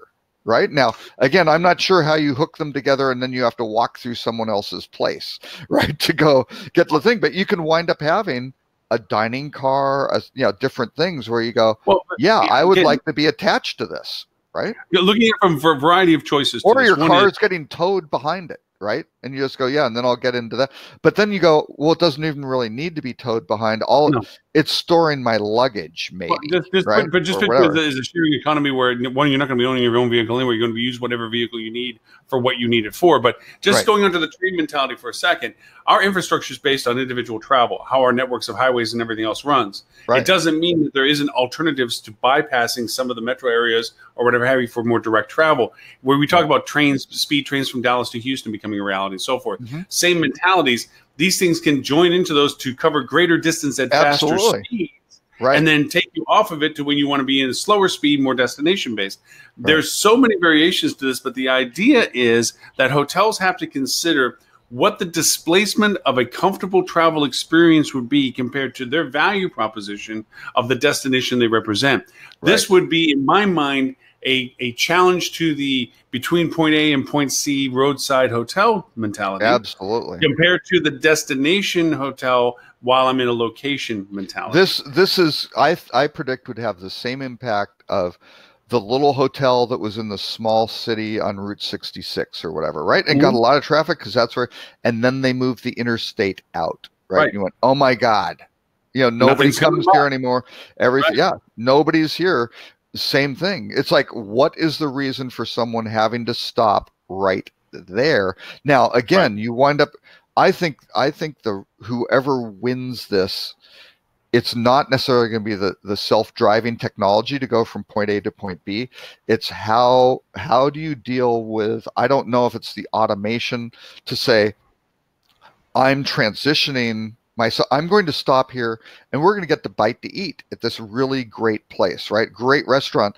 But guess what's going to happen at the same time? That car is going to either get new batteries slid into it or something like that, or the car is going to get swapped out, or I don't know what, right? I mean, because you're going to have your stuff, right? Your luggage. Where's that going?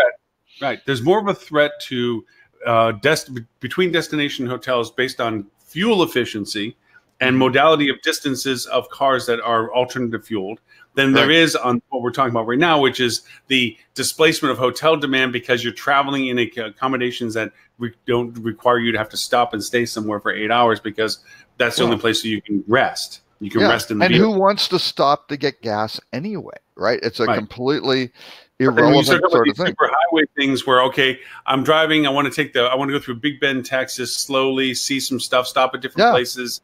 You know, rest in the vehicle while we're looking at the scenery and not have to mess with anything. But then as soon as I get to Houston, I want to get to Dallas. So I join one of these fast speed train things and poof, off we go. And we're in Dallas in 15 and a half hour. And then I get out of Dallas and you know what? The batteries on the vehicle are low. We're going to pull in someplace because we're going to get some barbecue. They swap out the batteries or they swap out the vehicle and keep the track. And I've got to think, I got to think, Elon Musk has been thinking through this between Tesla and Hyperloop and some of these things where he goes, you know, here's the passenger compartment. Can we bolt it on from this car chassis platform drive thing and then move it over to Hyperloop and then go send it through the although he just canceled his tunnel thing in LA.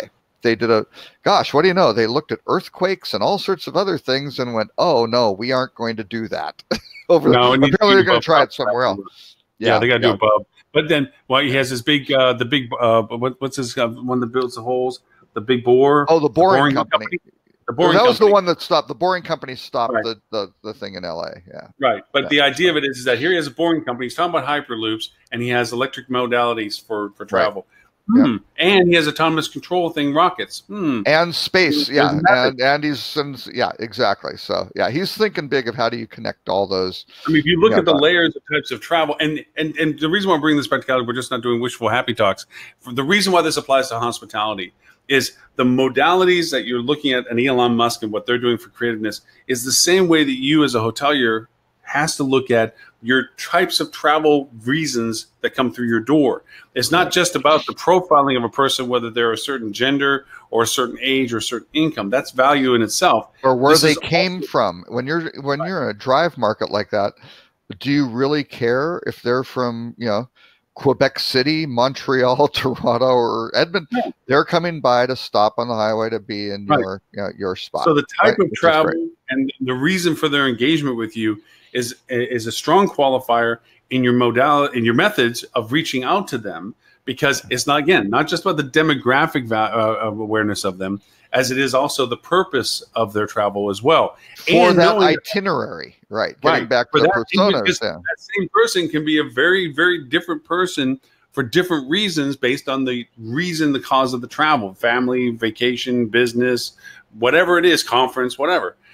Those are all different reasons for this. Lauren, for example, may need room in his self-driving hotel room to stand up and change into his whole gold lame evening gown for the event that, it's more of a Borat bathing suit, but that's just me. Exactly. But the idea of too is, and I'm bringing up an interesting way I was saying this, is that we lump people in different categories. We don't even have a standardization of categorization. Right. We say corporate travel and then talked about conference travel. Honestly, really, there is a distinction between attending a conference and having a corporate reason for travel. Yet we tend to lump, when I talk to people, they tend to lump them together as just a business traveler. And it's like, if you're at a conference, your day is dominated by a singularity of an event. And then you have some free opportunities and so forth. That drastically changes your interest level on what you can engage with and what you need from the hotel in particular, and what you're willing to be spending at that hotel. Or different types of business travel, right? If you're with a company and you're flying into their headquarters in New York, and yes, your time may be all occupied and it's just like boom, boom, boom, boom, breakfast, dinners, you're done and you're in your little corporate world. Or you starting up a company and you're doing sales calls to go try to figure out this, and you're running around all over the place, and you have, maybe you tried to set stuff up, but it's not nearly as structured. And you've checked out of your hotel room because you got to check out where are you going to work for a while, right? Actually, I was talking to somebody earlier this week who's doing basically office space on demand. Right. So you can look at the WeWorks and things like that, but these guys are breaking it down to, you need an hour, you need a 3 hour. They're building this layer on top of these co-working spaces, which I think, again, the changing of the hotel industry, boy, you start looking at a lot of hotel owners are owning co-working spaces, right? There is like 90% overlap for those developers. It's going to be, I need a room, a sleeping room, a stationary sleeping room on demand, right? I need a stationary work desk on, workplace on demand. I need dining on demand. Do I want to eat in the room? Do I want to eat in a restaurant? Is it social? Is it all those different dimensions? I don't think many people are looking at really where these things turn out. And I think 2025, 7 years away, it's going to be really different where this stuff really exists. And if you've got the standard 300 room monolithic, we got all these hotel rooms stacked up here, those don't make great meeting space or working space or whatever. What's the best utilization of these, and how do you make this, how do you do this? Plus, with people driving around with autonomous, you don't need the parking garages anymore. Right. So it's going to be a really 2050. Things are going to look a lot different than, it's going to be the difference before the interstate highway system and after that. I mean, that was a huge, these big, interchanges, going around cities, and those didn't exist before. I mean, you didn't have that kind of flow of traffic. So, and I'm going to make a technology prediction that I wish I could take advantage of, but the wayward traveler, the business traveler, and the video conferencing that goes on in the world, the webinars we do, the things we conference. I'm always insistent when I talk to clients when I'm traveling that I turn on my camera. I'm on my laptop. I turn on my camera. I want them to see my face, to know I'm engaged with them. I'm talking with them. That whatever. I've talked to your clients. They don't enjoy that part of the interaction. I know. I like dragging them through that. But here's the fall down to this. Well, once they stop screaming, my eyes.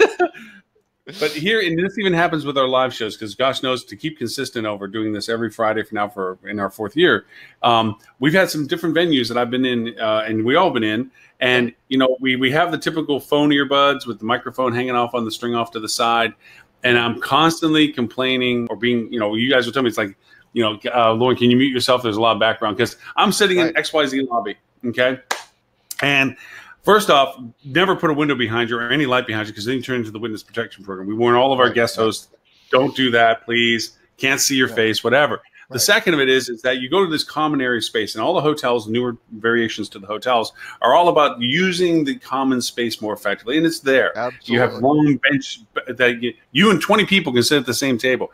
Good, bad. Good if you want to talk to them, bad if you don't want to. Okay. And so you try to find a quiet corner somewhere. Usually, unfortunately, it's in front of the windows or something, so you can't do that. So you try to find some vanilla background. But then you get this audio issue. The larger the room, the larger the noise. And these microphones are meant to be talking on a phone. And as soon as you pause, if you're not talking, it really starts trying to search for noise. Okay? It starts trying to listen to something. And like with your headset that you're wearing right now, that's a pain to travel with. Just flat out, that's a pain to travel with. Okay? But we don't have a smaller version of this. Now we have iPods, okay.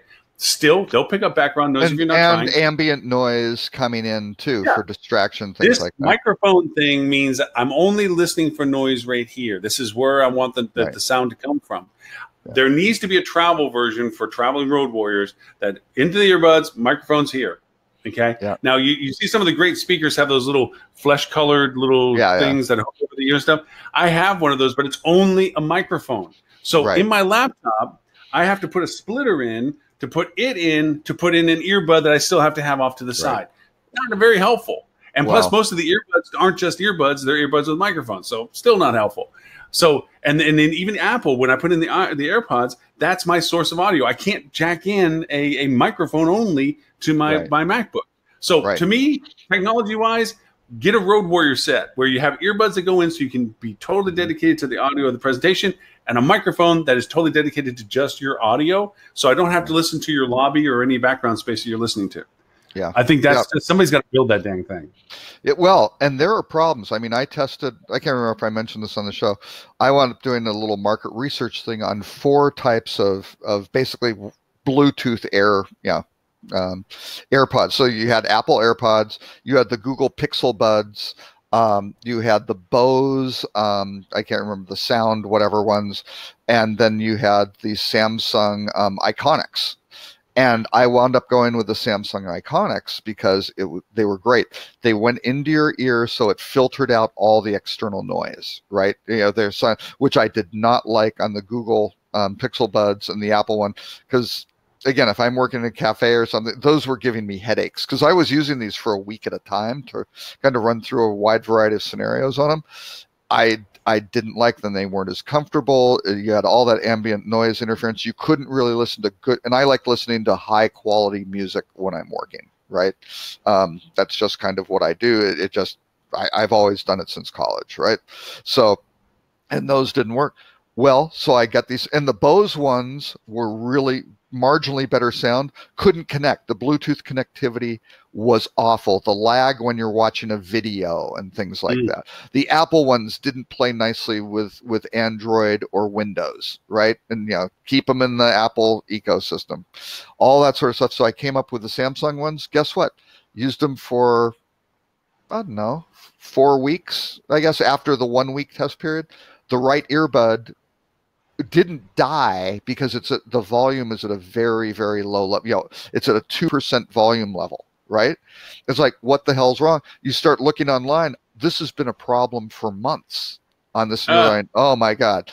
I don't know if this is software or hardware. And people were saying it was the left one or the right one. So the right one has more stuff for keeping track of running things, stuff like that. It's like, oh God. So what do I have to do? I have to send them back. So now I'm without them. Right? That sucked. I got a Fitbit Flex, or not Flex, Fitbit Charge 3, right? Because I had the original Charge HR. Very nice. Guess what? Lasted 4 days, and I got a frowny face, basically, right? Because when I got it, it had a firmware update. Nothing interrupted it. Things like that. So here are 2 pieces of new, state-of-the-art, best-in-class technology, right? You could argue an Apple Watch, but an Apple Watch does nothing for me with my Windows computer and my Android phone, right? It's a watch mostly. It doesn't play well with those platforms at all. So now my daughter, who has AirPods and the watch and the MacBook and the iPhone, she loves all that stuff because it all works together. But for me, I got these 2 things. Both of them work. They're now sent back. I don't use them at all. Right, and you go, wait, this is new technology. How does that my AirPods work fine, but for me to really wear them comfortably for long periods of time, I have to take a aftermarket product and put a silicone hoop on it Yep. To fit my ear, because Yeah. they'll sit in there fine, but then they fall out, they shift. Right. I just don't have the ears for them unless I put the silicone caps on, which means putting them in their little holder and having them convenient and all that isn't the same thing. I have Your to ears decide. your ears are probably too big. Like for my daughter, who she isn't, you know, she's what, 5'3" or something like that. Those, they fit her perfectly, right? Because again, it's a one size fits all that they had to come. And probably if you're really little, have really little ears or really big ears, it doesn't go. But these other ones, like I've got a wired headset by One More. It's it has 3 drivers and a really good, inexpensive wired headset. It's great. It comes with a dozen different silicone tips and foam tips for whatever you like. That's same thing with the Samsung ones. They had the hoops, you know, they fit into your ear, and they're really good because they're flat. I don't like the look of the Apple AirPods. It's a little kind of like, really, yeah. And some of these things, the Bose ones made you look like you're from Star Trek or something with the things. Yeah, but the thing with also when you start getting over the ear ones is they a lot of them still rely on the little microphone being at the base of it. Oh yeah, well these pick up all this other stuff. For really to be effective, it needs to be and all of them. Yeah, in these cafes, I was testing them with my daughter. Can you hear me? Is this one better than the last one? The Samsung was better. Oh, and plus because it went in your ear and it isolated it, they had a thing on their app, which was great. You could turn on the ambient noise, which turned on the microphone. And it was a little bit, you know, it sounded a little bit like you're in the fish tank sort of thing, but that's okay. You go, hey, I can just do that. Listen to you. I don't have to take them out and all that sort of stuff. And you could leave them in your ears for, you know, the battery life was like 5 hours or something like that. It was great. And the charge case had 2 additional charges in it, right? So you're like, wow, I can use these for an extended period. You know, I can use them for a whole day of work. This is really, you know, fantastic with a minimal break.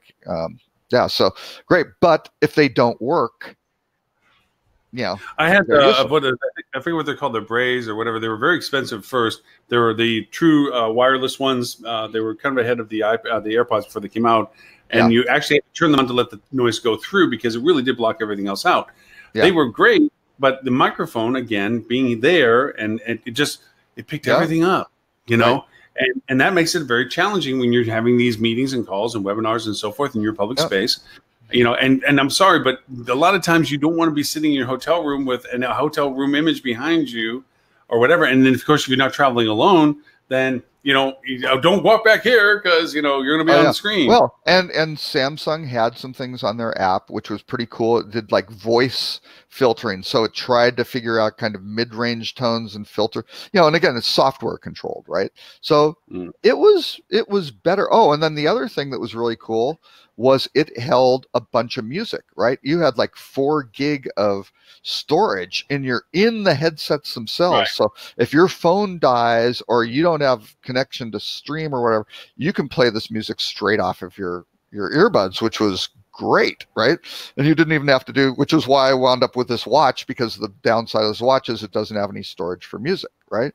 So anyway, it's interesting though, the complexity of all this stuff. And again, I look at Apple, who's, you know, well, I guess again, they're the most valuable company in the world, although Microsoft was ahead of them earlier this week for just part of a day, which I think people kind of forgot about Microsoft. And you're like, yeah, they have the second highest market cap of any other company in the world. Don't count them out. Right. But again, yeah, it's, if you're in Apple and people trust them and the hardware works, that's a pretty powerful thing. And Amazon can't meet that. Google can't really meet that. It's it's going to be interesting. So, and the reason I went through that was, so if you now want to integrate people's lives, do you wind up using all Apple stuff in the Apple ecosystem in your hotel, and you're an Apple hotel? That's totally, because I don't think Apple is going to give you access to all the person's stuff. You're going to be, as Stuart said, they will lease you that information, but you won't get it. That's going to be super interesting for hoteliers to see how they cope with that, right?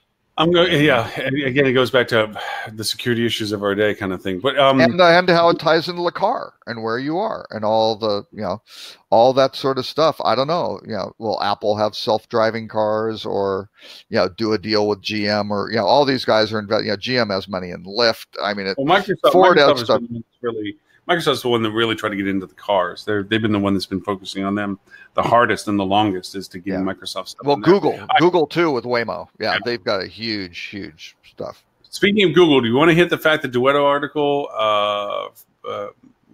Patrick talking about the fact that Google is your most important hotel distribution channel. Yeah, we can. Yeah, I thought we don't have to. I was just one of the ones you had put in there. It's part of the articles. I'm featured in it. Although they did take one comment a little bit out of context, where I basically was doing the devil's advocate, saying, well, yeah, but you can do things outside. Just doing, there may be opportunities with no TA if you can't get your CPMs down, or your CPCs or CPAs, whatever method you're doing, you're working through on Google, it may be in some cases more cost effective to get it through an OTA. And that's kind of a real, not, and again, I kind of go back to the part that was left out was kind of the right guest for the right channel yes, a lot of stuff should be direct, and that's great, and shouldn't go through Google. Right? Maybe you should just come direct, but to discover a lot of people, Google is a daunting, very, very important platform, but also OTAs do some stuff and have users that you might not be able to access through Google, quite frankly, because they go to Expedia because they love it and they just book their flight there.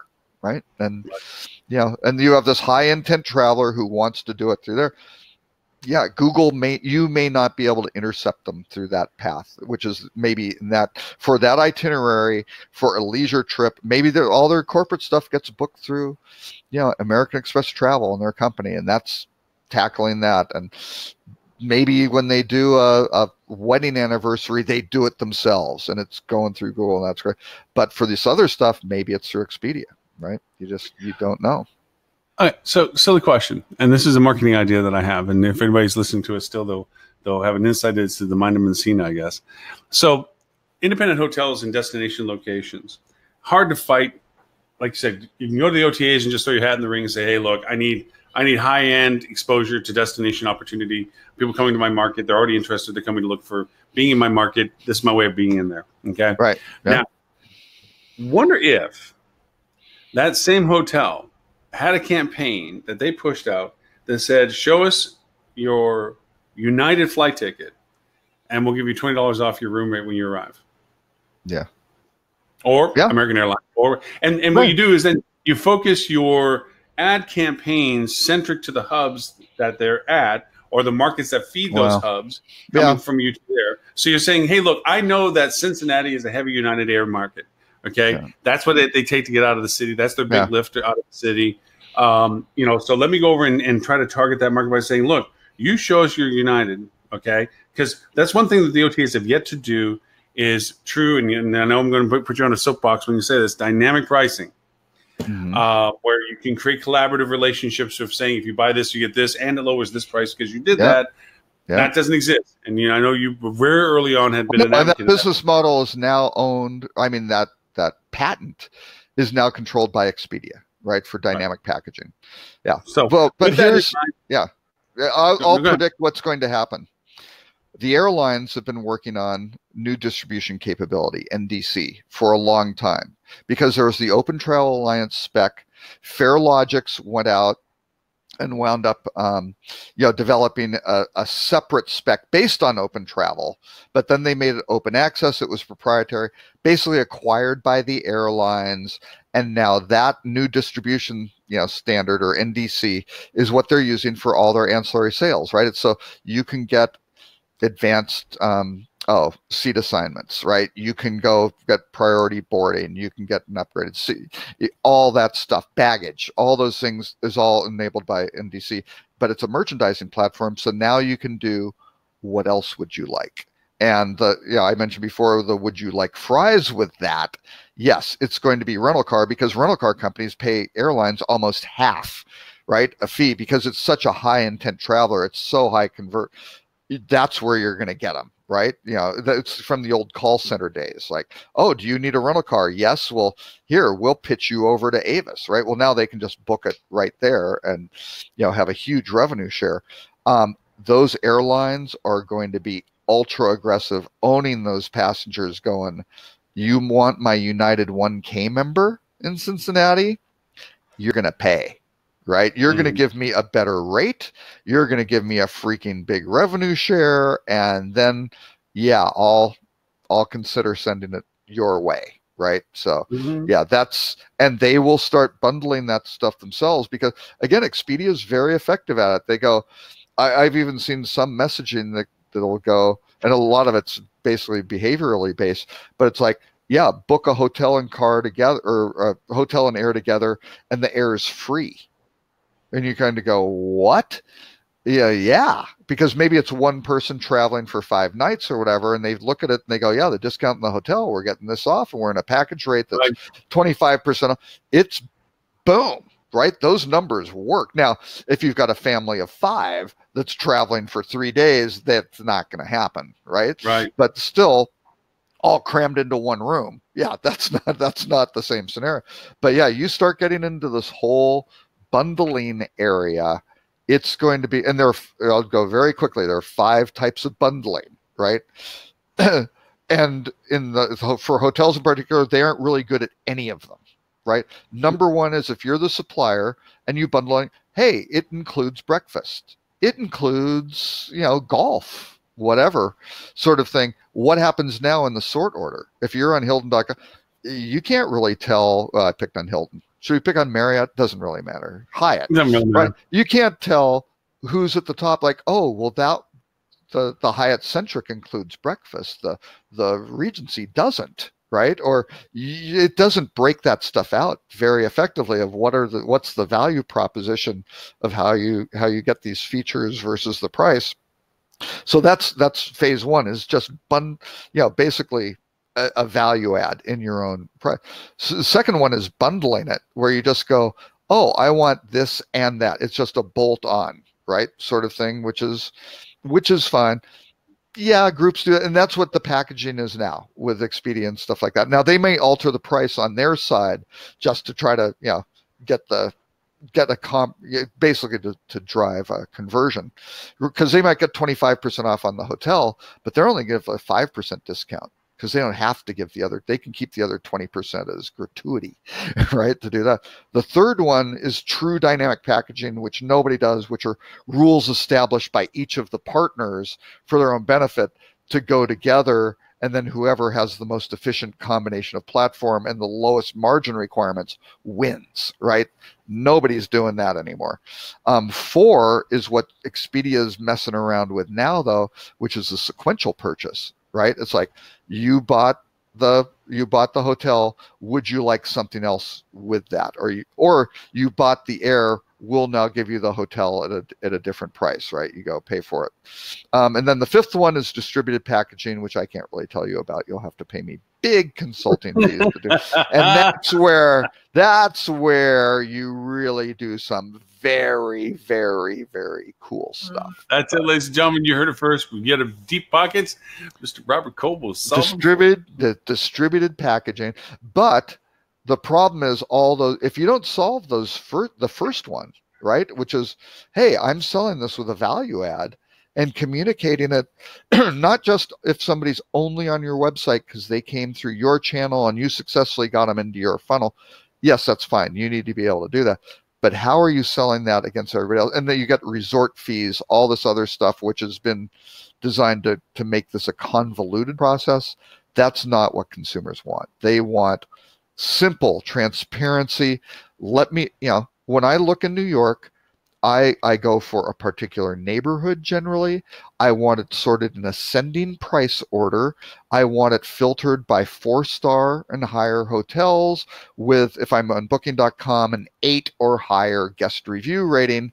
That's good for me, right? I look at that and go, okay, there's some options. I got them in a sorting, price order. That's good. But I also want the total price, including the resort fees and things like that, which brings me to the last. This isn't really the rut row, but the other one I wanted to talk about was Bidroom. So since we're talking about intermediaries, Bidroom is a group. It raised $17 million for its hotel booking platform, and it's interesting. One of the pages basically says, and it's a membership deal. Now, I'm not sure how strict they're going on. I think it's like $300 a year or something as a membership, which I don't think is going to be a big success for them. But what they've also done is a fence, which I believe they may be pivoting to. I'm not sure, which is, oh no, you log in with Facebook, you log in with LinkedIn, you're now a closed group, right? So what they're doing is basically taking the rate and sawing off 8%. Right now, they're working with certain hotels saying it's non-commissionable sort of thing, but the hotel has to give you a lower rate, right? And then they get it, they save it, and it's kind of a, yeah, how does this work out?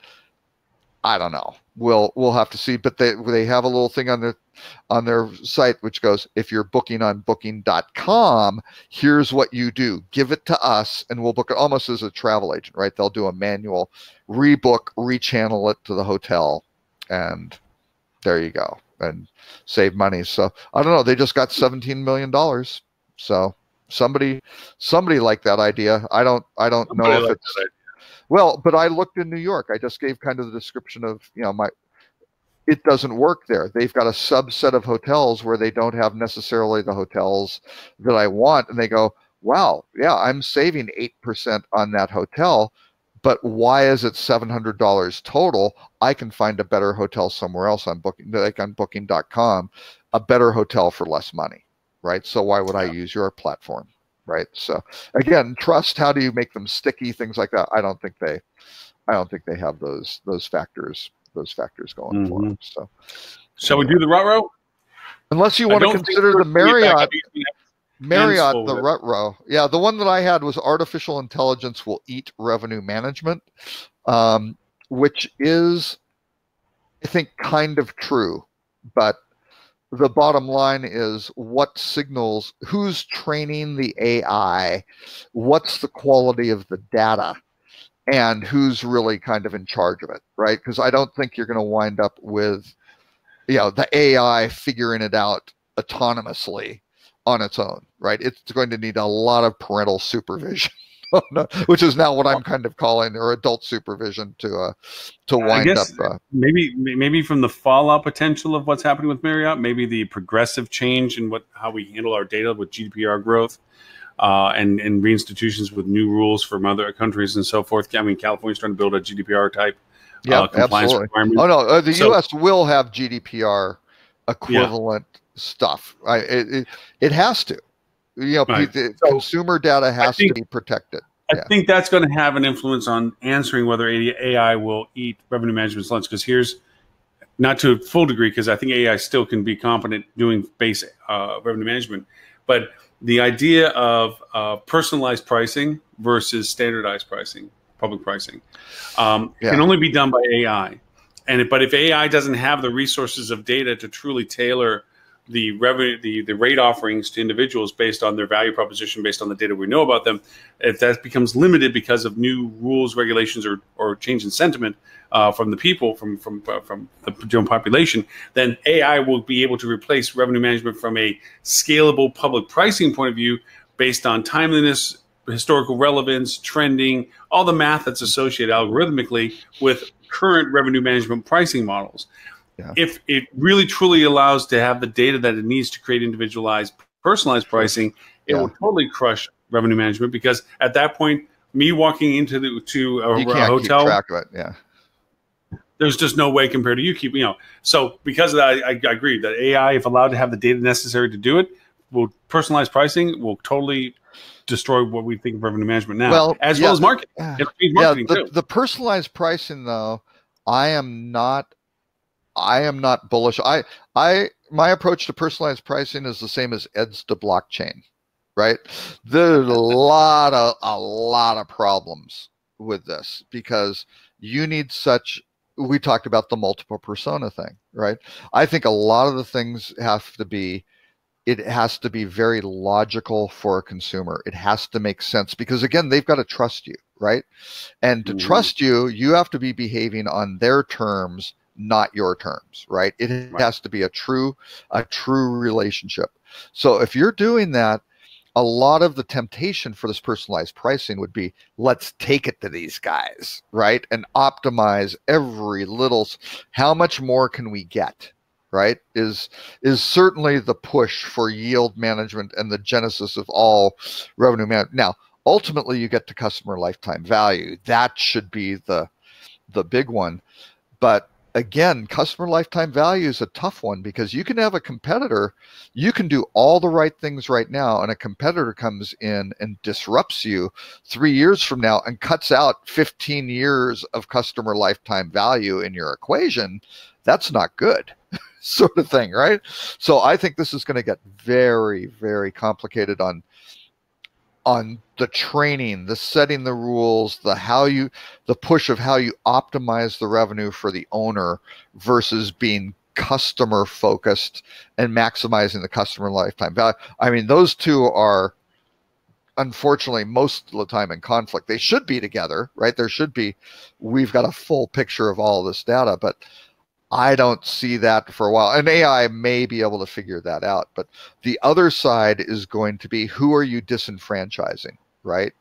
And all of a sudden, somebody starts running through some analytics. And if you have AI doing this, they should be able to recreate all those signals and data points, which is going to wind up having, wait a second, why did you price Lauren less expensively than me?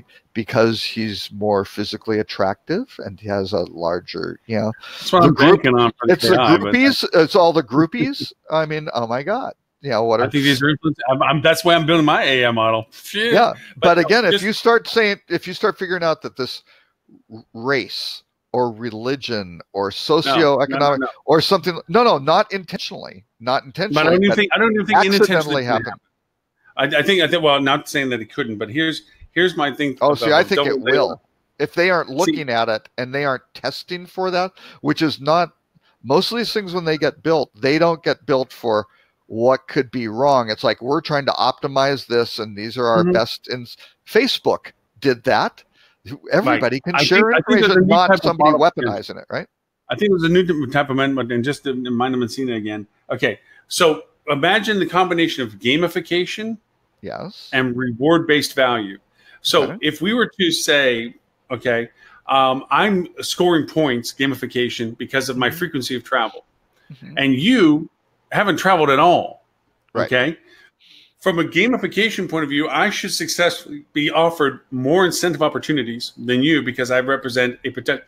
But in fact, no, because you, for the choice when you once out of the blue moon decide to travel, share of wallet, right. You have a huge share of wallet. So the ability to define the value of my relationship versus your relationship could also be based on, at that point, the understanding of the travel fee, the value of the immediacy of the decision. You may take forever to decide because it's so far out, you're not even caring right now to make the decision. For me, I got to be somewhere tomorrow and I need a choice. I could actually get a higher price because they know, based on these things, hey, you know what? You want to leave tomorrow? Guess what? Cha-ching! You want to get out? We're going to give it to you. And the trust and brand love and affection. Apple charges a premium because people love Apple.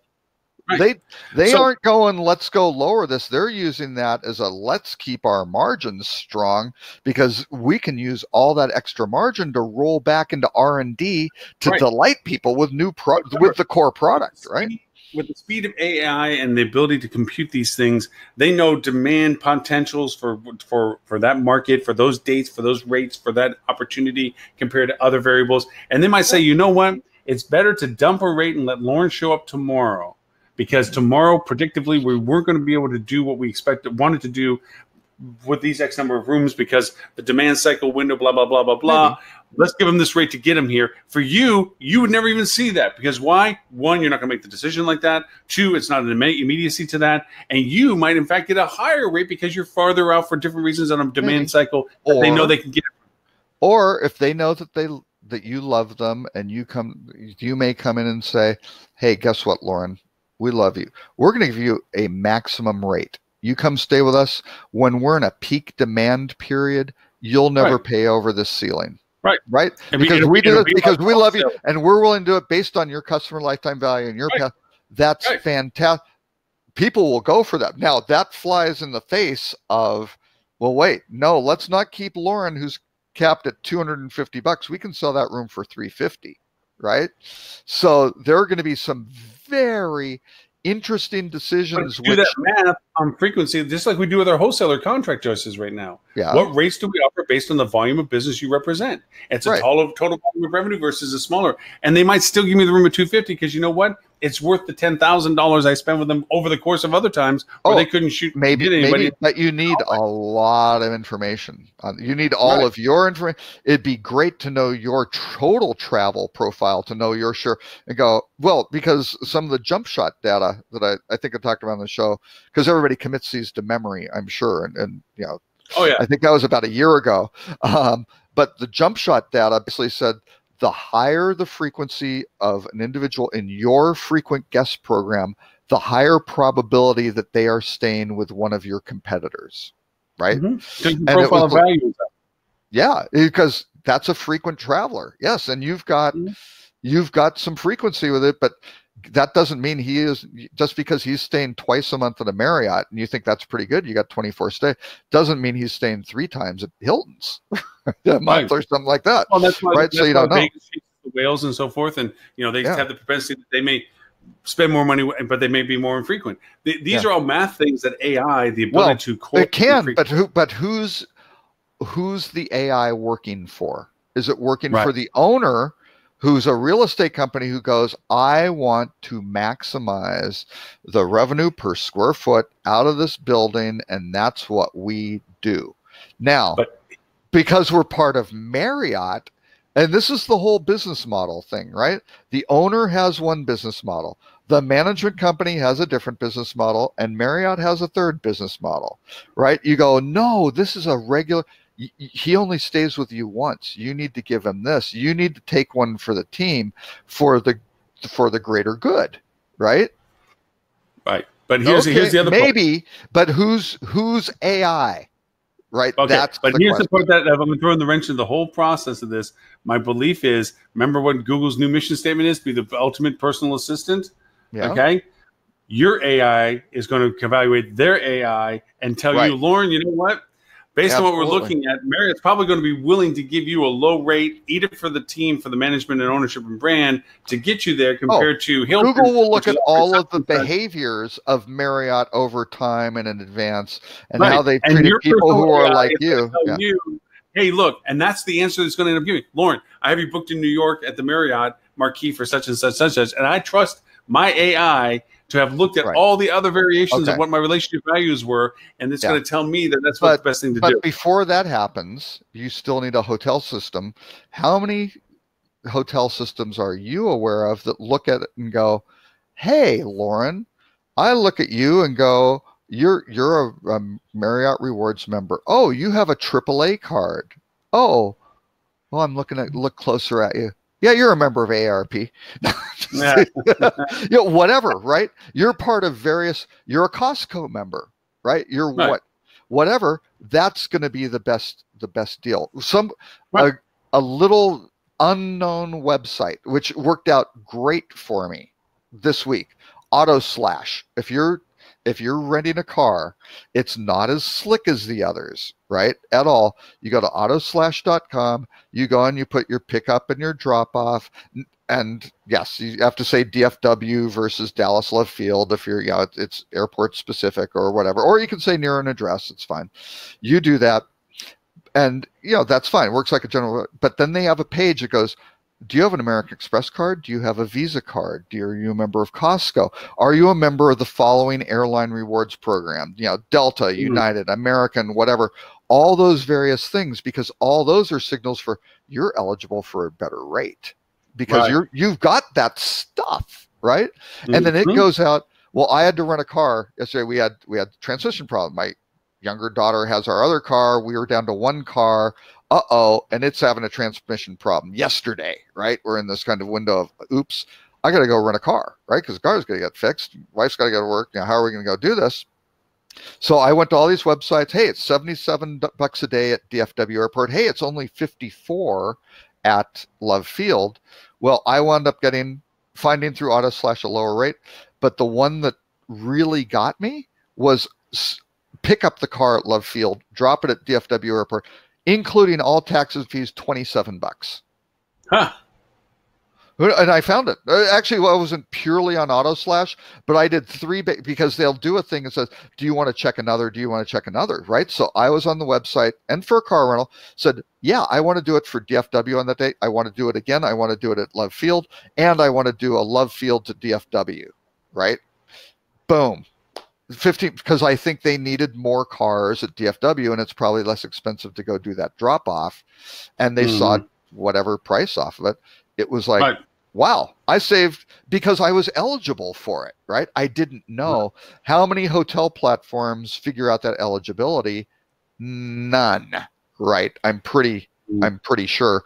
But Google went out and bought, Room 77, right? And everybody's like, why? It was basically a tech asset or an acqui-hire type thing. It was like, no, they basically went out and looked for government rates and AAA rates and all those things and layered that into the general search, right? They had a multi-dimensional search, different types of rate plans, pulled that stuff back together. Google's going to go figure that out. Yeah. So, and their AI will start doing it. But I think that's where the hotels have to go before they get this personalized pricing is, what's the stuff you're eligible for anyway? Before you start screwing around with your retail pricing structure, it's like, no, at least in my opinion, I advise my customers, your retail pricing structure should be related to the value of your product and brand, right? What is that experience you're providing? That needs to make sense and compete effectively. You don't know who these people are. That's it. That's their one shot. What's the price, right? Yeah, that needs to be set properly, right? And there's a bunch of revenue management of how you deal with the competition and react or not react to that. That's fine. But once you get into the personalized stuff, you need a bunch of information on them, which we talked about earlier was trust-based, and all that whole profile of what are they eligible for, and figure out their customer lifetime value versus other opportunities and opportunity costs. And all of that training, that AI comes back to who owns the AI and whose business model is that AI supporting. Sure. Because hey, I got an idea. That AI will not get used if it's for the owner and the AI is designed to go, we're giving the best customer lifetime value for that guy. That owner may go, that works for the brand. That's not for across all the hotels, not this. That's where these business models are gonna collide. Anyway, we've been going on because the two of us will go for 3 hours. We'll go 3 hours, but let's go troll Fluid Travel's 100th podcast live. Let's go troll them. Oh, yes, we should. Wait, is it started? It should have already started. So, real quickly, if people want to know about Rock Cheetah, where do they find you, Mr. Robert Cole? They go to rockcheetah.com, which is under development. There will be a new website at some point in the future. I don't know when. We'll see. Or at Robert K. Cole. It's coming along, yes. Coming along. For this show and archive of all 172 previous shows, you can go to hospitalitydigitalmarketing.com/live. For this episode, look for show number 173 for November 30th, which by any chance next week will be show number 174. Friday, 11:30 Eastern, 10:30 Central. Mr. Robert, thank you so very much for the time today. As always, we were, of course, way over on our normal expectation. And see, for your personalized messaging on the hours, you have left out the Mountain, Pacific, and all of the international time zones, Lauren. I just threw them all away. You have now alienated everybody outside of the... All 28 countries. I only talked about... That only covers 2 of the countries, 3 of the countries that... all 26 others, they'll have to figure it out. But anyway, let's go troll the 100th episode live podcast of Fuel Travel, which is an excellent podcast.